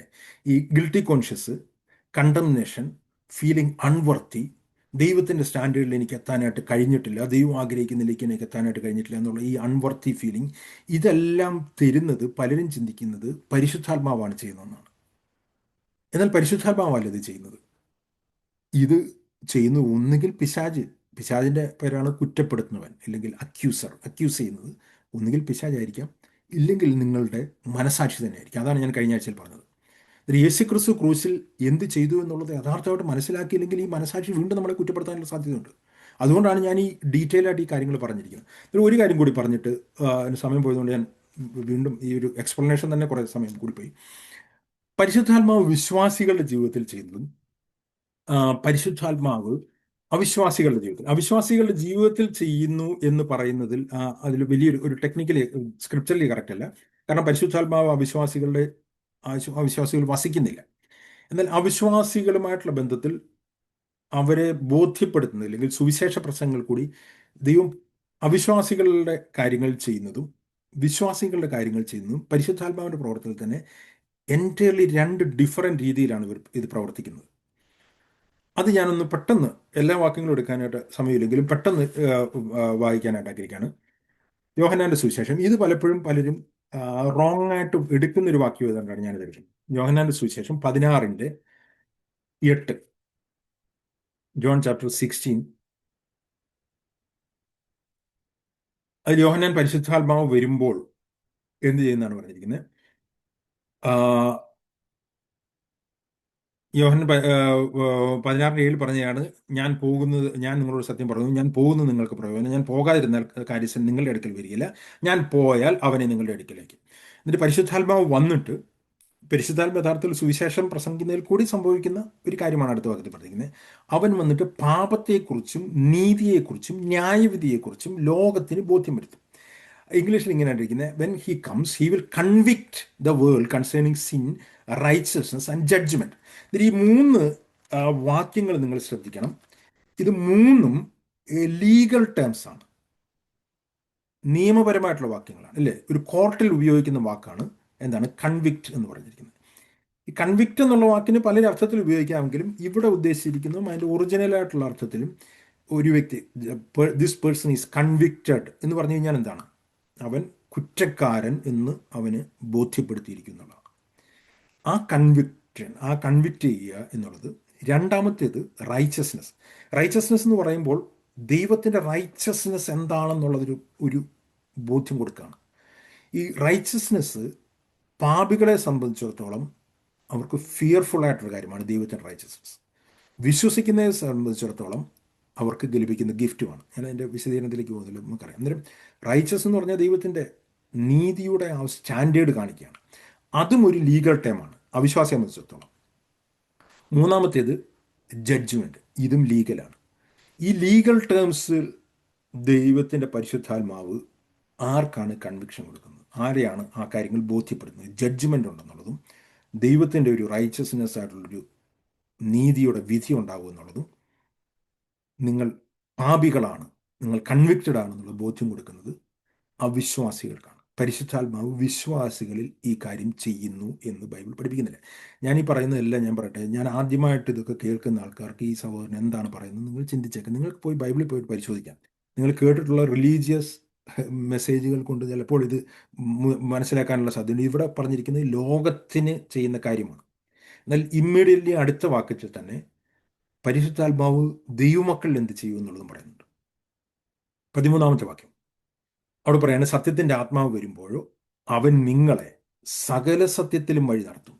അവൻ സ്വയമായി സംസാരിക്കാതെ താൻ കേൾക്കുന്ന സംസാരിക്കും, വരുവാനുള്ളത് നിങ്ങൾക്ക് അറിയിച്ചു തരികയും അവൻ എനിക്കുള്ളതിൽ നിന്നെടുത്ത് നിങ്ങൾക്ക് അറിയിച്ചു തരും. അന്നേരം വിശ്വാസികളുടെ ജീവിതത്തിൽ ചെയ്യുന്നത് എന്താണ്? അവിടെ ചെയ്തിരിക്കുന്ന ഒരു ലീഗലായിട്ടൊരു കാര്യമല്ല, അവിടെ ദൈവം ചെയ്യുന്ന ഒരു റിലേഷണലായിട്ടുള്ള കാര്യമാണ്. ഞാനിത് പറയുന്നത് എന്താണെന്ന് വെച്ച് കഴിഞ്ഞാൽ, ഒരു ലീഗൽ സ്റ്റാൻഡേർഡിൽ നിന്നും ഒരു റിലേഷനിലേക്ക് മാറുക എന്നുള്ളതാണ് ഒരു വ്യക്തി യഥാർത്ഥത്തിൽ രക്ഷിക്കപ്പെടുമ്പോൾ സംഭവിക്കുന്നത്. അതാണ് ന്യായപ്രമാണത്തിൽ നിന്നും കൃപയിലേക്ക് മാറുക എന്ന് പറയുമ്പോൾ സംഭവിക്കുന്നത്. ഒരു ദൈവം ജഡ്ജ് എന്നുള്ള സ്ഥാനത്ത് നിന്നും ഒരു ലീഗലി ജഡ്ജ് ചെയ്യുന്ന വ്യക്തി എന്നുള്ള സ്ഥാനത്ത് നിന്നും ഒരു പിതാവായിട്ട് മാറുന്നു. പിതാവായിട്ട് മാറിയതിന് ശേഷം ദൈവമക്കളായിട്ട്, അതുകൊണ്ടാണ് യോഹന്നാൻ പറഞ്ഞിരിക്കുന്നത്, കാൺമിൻ, നാം ദൈവമക്കൾ എന്ന് വിളിക്കപ്പെടുവാൻ ദൈവം എത്ര സ്നേഹം തന്നിരിക്കുന്നു. അന്നേരം ദൈവമക്കളായവരുടെ അടുത്ത് ദൈവം എങ്ങനെയാണ് ഇടപെടുന്നത്, ദൈവത്തിൻ്റെ പരിശുദ്ധാത്മാവ് എങ്ങനെയാണ് അവരുടെ അടുത്ത് ഇടപെടുന്നത്? അവരുടെ അടുത്ത് ഇടപെടുന്ന ഒരു ലീഗൽ രീതിയിലേ അല്ല. അന്നേരം ലീഗലി ദൈവം ഇടപെടുകയാണെങ്കിൽ ദൈവത്തിൻ്റെ നിയമപരമായിട്ട് ഒരു വ്യക്തി എടുത്ത് ഇടപെടുക. അങ്ങനെ തന്നെയാണ് ദൈവം പാപികളെ ഇടപെടുന്നത്. അതുകൊണ്ട് തന്നെയാണ് ഞാൻ പലപ്പോഴും പറയുന്നത് സുവിശേഷം പ്രസംഗിച്ചപ്പോൾ അവർ എപ്പോഴും പ്രസംഗിച്ച ദൈവത്തിൻ്റെ ലീഗൽ സ്റ്റാൻഡേർഡാണ് അവിശ്വാസികളുടെ പ്രസംഗിച്ചത്. ഇതൊക്കെ ഞാൻ പറയുന്നതുകൊണ്ട് തന്നെ ഒരുപാട് ചോദ്യം ചെയ്യുന്ന ആൾക്കാരുണ്ട്. ഞാൻ മുമ്പ് പറഞ്ഞാണ്, ഒരു പ്രാവശ്യം ഒരിടത്ത് പെട്ടെന്ന് ഞാൻ പറഞ്ഞാണ്, അവിശ്വാസികളുടെ ഇടയിൽ നമ്മൾ സുവിശേഷം പ്രസംഗിക്കുമ്പം ദൈവം അവരെ സ്നേഹിക്കുന്നു എന്നല്ല അപ്പോസ്തലന്മാർ പ്രസംഗിക്കുന്നത്. അവർ ദൈവം പറഞ്ഞ ദൈവത്തിൻ്റെ ലീഗൽ സ്റ്റാൻഡേർഡ് കാണിച്ചിട്ട് അവർ ജഡ്ജ്മെൻറ്റിൻ്റെ അടുക്കളാണെന്നാണ് പറഞ്ഞത്. ഇത് പറഞ്ഞതിന് ശേഷം എന്നെ ഒരു രാത്രി മുഴുവൻ ആൾക്കാർ ജഡ്ജ് ചെയ്തു. ഇതൊക്കെ അതിൽ വിട്ടുപോട്ടെ. ഞാൻ പറഞ്ഞത് പലപ്പോഴും ഇത് കേൾക്കുന്ന ആൾക്കാർക്ക് ഇത് ദൈവം അറിയാൻ വയ്യാത്തതുള്ള പ്രശ്നമാണ്. ഓക്കെ, നമ്മളൊരു ലീഗൽ ഒരു ലീഗൽ സ്റ്റാൻഡിൽ നിന്നും ഒരു റിലേഷനിലേക്ക് മാറുകയാണ്. ജഡ്ജിൻ്റെ സ്ഥാനത്ത് നിന്ന് ദൈവം നമ്മളുടെ പിതാവായി മാറുകയാണ് രക്ഷിക്കപ്പെടുമ്പോൾ. അതിനുശേഷം ദൈവം നമ്മളുടെ ഇടപെടുന്നത് ഈ പറഞ്ഞിരിക്കുന്നത് നമ്മളുടെ ഗിൽട്ടി കോൺഷ്യസ് എന്നുകൊണ്ടല്ല, നമ്മളെ പാപിയാണ് എന്നുള്ള കൺവിക്റ്റ് ചെയ്തുകൊണ്ടല്ല, നമുക്ക് ന്യായവിധി വരുന്നു എന്ന് പേടിപ്പിച്ചിട്ടല്ല, ദൈവത്തിൻ്റെ റൈച്ചസ് സ്റ്റാൻഡേർഡ് കാണിച്ച് നമ്മളെ ഭയപ്പെടുത്തിക്കൊണ്ട് അങ്ങനെയൊന്നുമല്ല. ദൈവത്തിൻ്റെ പരിശുദ്ധാത്മാവ് രക്ഷിക്കപ്പെട്ട, ഞാൻ പറഞ്ഞ മൂന്നാമത്തെ കാറ്റഗറിയിൽ യഥാർത്ഥത്തിൽ വിശുദ്ധിയിൽ ജീവിക്കാൻ ആഗ്രഹിക്കുന്ന വ്യക്തികളിൽ ഇടപെടുന്നത്. അവരുടെ അടുത്ത് പരിശുദ്ധാത്മാവ് ഇടപെടുന്ന അനേക വാക്യങ്ങൾ, ഒരുപാട് കാര്യങ്ങളുണ്ട്. അതിന് നിങ്ങൾക്ക് ഞാൻ നേരത്തെ പറഞ്ഞാൽ നിങ്ങൾക്ക് വേണമെങ്കിൽ ഇത് വേറൊരു ലിസ്റ്റായിട്ട് എഴുതിയെടുക്കാവുന്നേ ഉള്ളൂ. അതിലൊന്ന് നമ്മൾ കേട്ടതുപോലെ പരിശുദ്ധാത്മാവ് നമ്മളെ നടത്തും. അത് റോമാലേഖനം 8:14 പറഞ്ഞിട്ട് ആത്മാവിനാൽ നടത്തപ്പെടുന്നവർ ദൈവത്തിൻ്റെ മക്കളാവുന്നു, അല്ലെങ്കിൽ ദൈവത്തിൻ്റെ മക്കളെ ദൈവം ആത്മാവിനാൽ നടത്തുമെന്നാണ് പറഞ്ഞിരിക്കുന്നത്. ഇവിടെ യോഹന്നാൻ തന്നെ പറഞ്ഞിരിക്കുന്നു, അവൻ നമ്മളെ ടീച്ച് ചെയ്യും. ദൈവം നമ്മളെ ദൈവത്തിൻ്റെ സകല സത്യത്തിലേക്കും വഴി നടത്തും. ദൈവം നമ്മൾ യോഹന്നാന്റെ സുവിശേഷം ലേഖനത്തിൽ പറയുന്നുണ്ട്, ദൈവത്തിൻ്റെ പരിശുദ്ധാത്മാവ് ആ അഭിഷേകം നമ്മളെ പഠിപ്പിക്കും. റോമാലേഖനത്തിൽ പറയാണ് ദൈവത്തിൻ്റെ സ്നേഹത്തെപ്പറ്റി നമ്മളെ ബോധ്യം വരുത്തും. അതേപോലെ തന്നെ റോമാലേഖനത്തിൽ തന്നെ പറയാണ് ദൈവത്തിൻ്റെ ആത്മാവ്, നാം ദൈവത്തിൻ്റെ മക്കളെന്ന് ആത്മാവോട് സാക്ഷ്യം പറയും. ദൈവത്തിൻ്റെ സ്നേഹം പരിശുദ്ധാത്മാവിൽ നമ്മൾ കൂടി വെളിപ്പെടുത്തും. അനേക കാര്യങ്ങൾ. അതോടൊപ്പം തന്നെ ദൈവത്തിൻ്റെ പരിശുദ്ധാത്മാവ് തന്നെ നമ്മൾക്ക് ഗ്രീവ് ചെയ്യാനായിട്ട് കഴിയും. ദൈവത്തിൻ്റെ പരിശുദ്ധാത്മാവ് നമ്മൾ പാപം ചെയ്യുമ്പോൾ ദുഃഖിക്കുകയും നമ്മൾ ദുഃഖിക്കുന്നു എന്ന് നമ്മളെ ബോധ്യപ്പെടുത്തുകയും ചെയ്യും. നമ്മളെ കറക്റ്റ് ചെയ്യുമെന്ന് പറയുന്നുണ്ട്, നമ്മളെ ഡിസിപ്ലിൻ ചെയ്യുമെന്ന് പറയുന്നുണ്ട്. പക്ഷേ ഇതെല്ലാം നമ്മൾ വായിച്ചു കഴിഞ്ഞാൽ ദൈവമക്കളുടെ അടുത്തുള്ള ഇടപെടലുകൾ എല്ലാം നമ്മൾ വായിച്ചു. ഞാൻ ഈ പറഞ്ഞ കാര്യങ്ങളല്ലാതെ ബാക്കിയുള്ളത് എല്ലാം വായിച്ചു കഴിഞ്ഞാൽ ഇതെല്ലാം ഒരു റിലേഷനിലാണ്. ഒരു അപ്പൻ മകൻ്റെ അടുത്ത് ചെയ്യുന്നത് പോലെ ഇല്ലെങ്കിൽ റോമാലേഖനത്തിൽ പറഞ്ഞിരിക്കുന്ന പോലെ ഉയർത്തെഴുന്നേറ്റ അവനുമായിട്ടുള്ള സ്നേഹബന്ധത്തിൽ, ദൈവത്തോടുള്ള സ്നേഹബന്ധത്തിൽ ദൈവം നമ്മളെ ഓർമ്മിക്കുന്നതാണ്. അതിൽ ഒരിടത്തും കണ്ടംനേഷൻ ഇല്ല. അതുകൊണ്ടാണ് റോമാലേഖനത്തിൽ പറഞ്ഞിരിക്കുന്നത്, ഇപ്പോൾ ക്രിസ്തുവേശു ഉള്ളവർക്ക് യാതൊരു കണ്ടംനേഷനും ഇല്ല. അവർക്ക് ഗിൽട്ടി കോൺഷ്യസിൽ അവർ ജീവിക്കേണ്ട കാര്യമില്ല. അവർ പാപിയാണെന്ന് അവർക്ക് അവരെ പരിശുദ്ധാത്മാവ് ബോധ്യം വരുത്തി അവരെ കൺവിക്റ്റ് ചെയ്യേണ്ട കാര്യമില്ല. ആ അർത്ഥത്തിൽ എന്ന് പറഞ്ഞാൽ കൺവിക്റ്റഡ് എന്നുള്ള അർത്ഥത്തിൽ ജഡ്ജ്മെൻറ്റിനെ പറ്റി അവരെ ഭയപ്പെടുത്തേണ്ട കാര്യമില്ല. ഇങ്ങനെയല്ല യഥാർത്ഥത്തിൽ ഒരു ദൈവത്തിൽ വിശുദ്ധിയിൽ ജീവിക്കാൻ ആഗ്രഹിക്കുന്ന ദൈവത്തിൽ ജീവിക്കാൻ. അങ്ങനെ വിശുദ്ധിയിൽ ജീവിക്കാൻ ആഗ്രഹിക്കുന്ന ഒരു ദൈവവൈതൽ, അതാണ് ഞാൻ കഴിഞ്ഞ ആഴ്ച പറഞ്ഞതിൻ്റെമായിട്ട് ബന്ധപ്പെട്ടാണ് ഞാൻ പറഞ്ഞത്. അങ്ങനെ വിശുദ്ധിയിൽ ജീവിക്കാൻ ആഗ്രഹിക്കുന്ന ദൈവമക്കളുടെ ജീവിതത്തിലും കുറവുകൾ വരാം, അവരുടെ ജീവിതത്തിലും തെറ്റുകൾ വരാം. അങ്ങനെ വരുമ്പോൾ അവരെങ്ങനെയാണ് ദൈവത്തിൻ്റെ സന്നിധിയിലേക്ക് ചെല്ലേണ്ടത്? അതാണ് കഴിഞ്ഞ ആഴ്ചയിൽ ഞാൻ പറഞ്ഞത്. അങ്ങനെ വരുമ്പോൾ അവർ ദൈവത്തിൻ്റെ സന്നിധിയിലേക്ക് ചെല്ലേണ്ടത് നിർമ്മല മനസാക്ഷിയോടുകൂടിയും ധൈര്യത്തോടു കൂടിയും അവരുടെ പാപങ്ങൾ ഏറ്റു പറഞ്ഞുകൊണ്ടാണ്. അന്നേരം 2-3 കാര്യങ്ങളുണ്ട്. ഞാനത് കഴിഞ്ഞ ആഴ്ച ഒരു ചോദ്യത്തിന് ഉത്തരമായിട്ട് പറഞ്ഞിരുന്നു. യോഹന്നാൻ പറയാണ്, കുഞ്ഞുങ്ങളെ, യോഹന്നാൻ 3-ാമത്തെ അധ്യായത്തിൽ കാൺമിൻ നാം ദൈവമക്കൾ എന്ന് വിളിക്കപ്പെടുവാൻ ഇത്ര വലിയ സ്നേഹം തന്നിരിക്കുന്നു പറഞ്ഞിട്ട്, അങ്ങനെയുള്ള ദൈവമക്കൾ തങ്ങളെ തന്നെ ശുദ്ധീകരിക്കുന്നു, പാപം പ്രാക്ടീസ് ചെയ്യില്ല എന്നും നീതി പ്രാക്ടീസ് ചെയ്യുന്നു പറഞ്ഞിരിക്കുന്നവർ തന്നെ പറയാണ്, അങ്ങനെയുള്ളവർ പാപത്തിൽ വീഴുകയാണെങ്കിൽ, കുഞ്ഞുങ്ങളെ നിങ്ങൾ പാപം ചെയ്യാതിരിപ്പാൻ ഞാൻ നിങ്ങൾക്ക് എഴുതുന്നു, ചെയ്തുവെങ്കിലോ എന്താണ് അവിടെ പറഞ്ഞിരിക്കുന്നത്? അവിടെ പറഞ്ഞിരിക്കുകയാണ്, ഒരുവൻ പാപത്തിൽ വീണെങ്കിലോ നീതിമാനായ യേശു ക്രിസ്തു എന്ന മധ്യസ്ഥൻ നമുക്ക് പിതാവിൻ്റെ മക്കളുണ്ട്, അവൻ നമ്മുടെ പാപത്തിന് പ്രായശ്ചിത്തമാകുന്നു, അതേപോലെ തന്നെ മധ്യസ്ഥനുമാകുന്നു. 2 കാര്യങ്ങളാണ്. അതാണ് എബ്രായ ലേഖന കർത്താവ് ഏറ്റവും വ്യക്തമായിട്ട് പറഞ്ഞിരിക്കുന്നത്. ഒന്ന്, യേശു ക്രിസ്തുവിൻ്റെ രക്തം, അത് പ്രായശ്ചിത്തമാകുന്നു, അത് എന്നേക്കും നമ്മളെ ശുദ്ധീകരിക്കുന്നതാണ്, നമ്മളെ പെർഫെക്റ്റ് ആക്കിയിരിക്കുന്ന ആ യേശു ക്രിസ്തുവിൻ്റെ രക്തമുണ്ട്, അതിൽ കൂടി നമ്മളെ പെർഫെക്റ്റ് ആക്കിയിരിക്കുന്നു. എന്നാൽ നമ്മുടെ ജീവിതത്തിൽ മുമ്പോട്ട് പോകുമ്പോൾ, നമ്മുടെ ജീവിതത്തിൽ കുറവുകൾ വരുമ്പോൾ, ദൈവത്തിൻ്റെ വലത്തുഭാഗത്തൊരു മധ്യസ്ഥന് നമുക്ക് വേണ്ടിയിട്ടുണ്ട്. അവനെപ്പോഴും എറ്റേണലായിട്ട് നമുക്ക് വേണ്ടി മധ്യസ്ഥം ചെയ്യുന്നുണ്ട്. അതുകൊണ്ട് എബ്രായ ലേഖനം 4-ാമത്തെ അധ്യായത്തിൽ പറയുകയാണ്, അതുകൊണ്ട് കരുണ ലഭിപ്പാനും തക്ക സമയത്തുള്ള കൃപ ലഭിപ്പാനുമായിട്ട് നാം ധൈര്യത്തോടെ കൃപാസനത്തിന് അടുത്തേക്ക് വരിക. നമ്മുടെ ജീവിതത്തിൽ വീഴ്ച വന്നു കഴിഞ്ഞാൽ നമ്മൾ കൃപാസനത്തിലേക്ക് ധൈര്യത്തോടെ അടുത്ത് വന്നിട്ട് നമ്മൾ എഴുന്നേറ്റ് വീണ്ടും കർത്താവിൻ്റെ രക്തത്താലുള്ള കഴുകലിൻ്റെ ശക്തിയിൽ തന്നെ മുമ്പോട്ട് നമ്മുടെ വിശ്വാസ ജീവിതം വിശ്വാസത്തിൽ കർത്താവിനെ നോക്കിക്കൊണ്ട് നമുക്ക് നീതി പ്രാക്ടീസ് ചെയ്തുകൊണ്ട് മുമ്പോട്ട് ഓടാനായിട്ട് കഴിയും. ഇതാണ് ഞാൻ കഴിഞ്ഞ ആഴ്ചയിൽ പറഞ്ഞ കാര്യങ്ങളെല്ലാം ഒന്നുകൂടി ഒന്ന് കൺക്ലൂഡ് ചെയ്തിട്ട് ഞാൻ വിശദീകരിച്ചു എന്നുള്ളൂ. എന്നിട്ട് ഞാൻ എന്താണ് പറഞ്ഞു വരുന്നത് വെച്ച് കഴിഞ്ഞാൽ, ഹോളിനെസ്, അതിൻ്റെ ലക്ഷ്യം ശരിയായിട്ട് അതിൻ്റെ മാർഗം തെറ്റിപ്പോയി കഴിഞ്ഞ് കഴിഞ്ഞാൽ പല പ്രശ്നങ്ങളുണ്ട്. മറ്റേതുപോലെ തന്നെ മാർഗവും ലക്ഷ്യവും തെറ്റി പഠിപ്പിക്കുന്ന അനേക ആൾക്കാരുണ്ട്. അതിൻ്റെ വേറൊരു എൻഡാണ് അതിൻ്റെ ലക്ഷ്യം. പക്ഷേ എന്നാൽ യഥാർത്ഥ ആത്മാർത്ഥതയോട് തന്നെ നമ്മൾ ഹോളിനെസ് പഠിപ്പിക്കുമ്പോൾ. അതുകൊണ്ട് തന്നെ അനേക ഹോളിനെസ് ചർച്ചുകളിൽ ഞാൻ പറഞ്ഞല്ലോ, യഥാർത്ഥത്തിൽ ഹോളിനെസ് തന്നെ എംഫസൈസ് ചെയ്യുന്ന പല ചർച്ചകളിൽ ആൾക്കാർ ഡിപ്രഷനിലാണ്, ആൾക്കാർ മാനസികമായിട്ടുള്ള സ്ട്രഗിളിലാണ്, ഗിൽറ്റി കോൺഷ്യസിലാണ്, കണ്ടംപ്റ്റാണ്. ദൈവത്തിൻ്റെ സന്നിധിയിൽ ബോൾനെസ്സോടുകൂടി നിൽക്കാനായിട്ട് കഴിയുന്നില്ല. അങ്ങനെ ഒരു ബോൾനെസ്സോട് നമുക്ക് നിൽക്കാൻ കഴിയുന്നില്ലെങ്കിൽ ഒരിക്കലും ദൈവത്തിൻ്റെ ഒരു ശുശ്രൂഷ പുതിയ നിയമത്തിൽ പറഞ്ഞിരിക്കുന്ന പോലെ കർത്താവിൻ്റെ പുരോഹിത വർഗമായിട്ട് നമുക്ക് പണിയപ്പെടാനായിട്ടും കർത്താവിൻ്റെ ശുശ്രൂഷകൾ ചെയ്യാനായിട്ട് കഴിയുകയില്ല. അതുകൊണ്ട് ഞാൻ കഴിഞ്ഞ ആഴ്ചയിൽ പറഞ്ഞ കാര്യങ്ങൾ ഒന്നുകൂടി ഒന്ന് കൺക്ലൂഡ് ചെയ്തെന്ന് മാത്രമേ ഉള്ളൂ. അടുത്ത ദിവസങ്ങളിൽ ഇതിനുമായിട്ട് ബന്ധപ്പെട്ട മുമ്പോട്ടുള്ള കാര്യങ്ങൾ പറയാം. എന്തെങ്കിലും സംശയങ്ങൾ ഇനിയും ബാക്കിയുണ്ടെങ്കിൽ നിങ്ങൾക്ക് ചോദിക്കാം, ഇല്ലെങ്കിൽ പിന്നീടാണെങ്കിലും ചോദിക്കാൻ, അത് ക്ലാരിഫൈ ചെയ്യാനായിട്ട് ശ്രമിക്കാം. Thank you.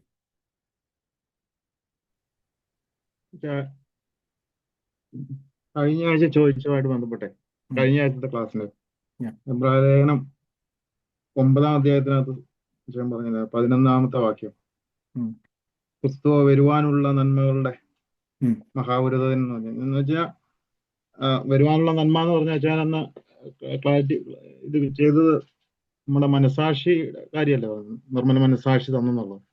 അതാണ് ഏറ്റവും വലിയ നന്മ എന്ന് പറഞ്ഞാൽ അവിടെ ആ കോണ്ടക്സില് ഈ കോണ്ടക്സ് ആ ബഹുവചനത്തിലാണ്. അതല്ല ഞാൻ ചോദ്യം, കുറ്റപ്പെടുന്ന മനസാക്ഷി നീങ്ങിപ്പോയെന്നല്ലേ, അല്ല അതാണെന്നല്ലേ പഠിപ്പിച്ചല്ലേ. പാവങ്ങളുടെ ആ ഒരു മനോബോധം നമുക്കില്ല, നമ്മളെ പെർഫെക്റ്റ് ആയിട്ട് 10-ാം അധ്യായത്തിൽ അതല്ലേ പറഞ്ഞത്, സദ്ഗുണ പൂർത്തി വരിച്ചു പെർഫെക്റ്റ്.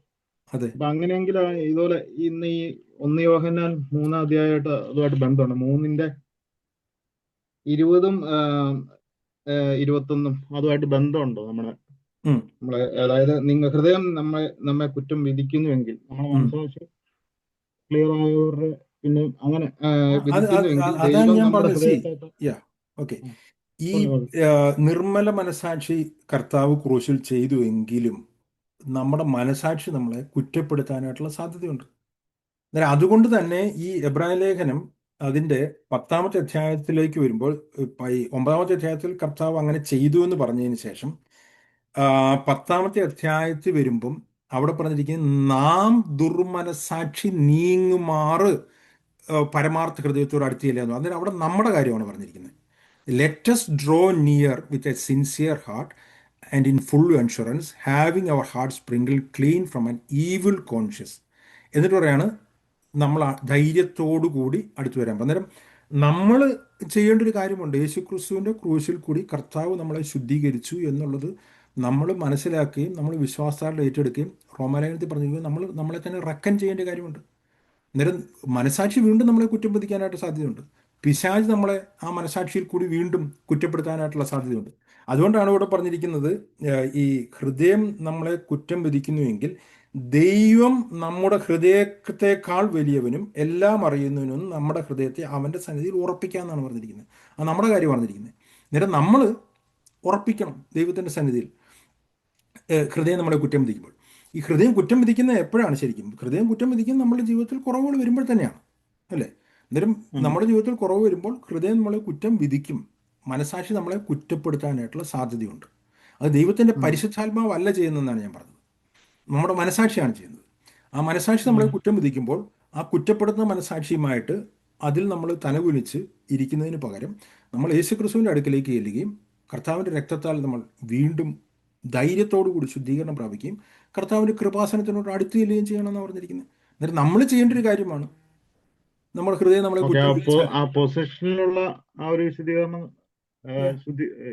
അത് നമുക്ക് കിട്ടിക്കഴിഞ്ഞിരിക്കുന്നു. അത് നമ്മുടെ പ്രാക്ടീസ് നമ്മൾ കൊണ്ടുവരണം. നമ്മൾ കണ്ടമായിട്ട് നമ്മൾ ഗിൽറ്റി കോൺഷ്യസോട് കൂടി നമ്മൾ തലകുനിച്ച് അങ്ങനെ നിൽക്കേണ്ട കാര്യമില്ലെന്നാണ് പറഞ്ഞിരിക്കുന്നത്. യഥാർത്ഥത്തിൽ കർത്താവിനെ ഫോളോ ചെയ്യാനായിട്ട് ആഗ്രഹിക്കുന്ന വ്യക്തികൾ.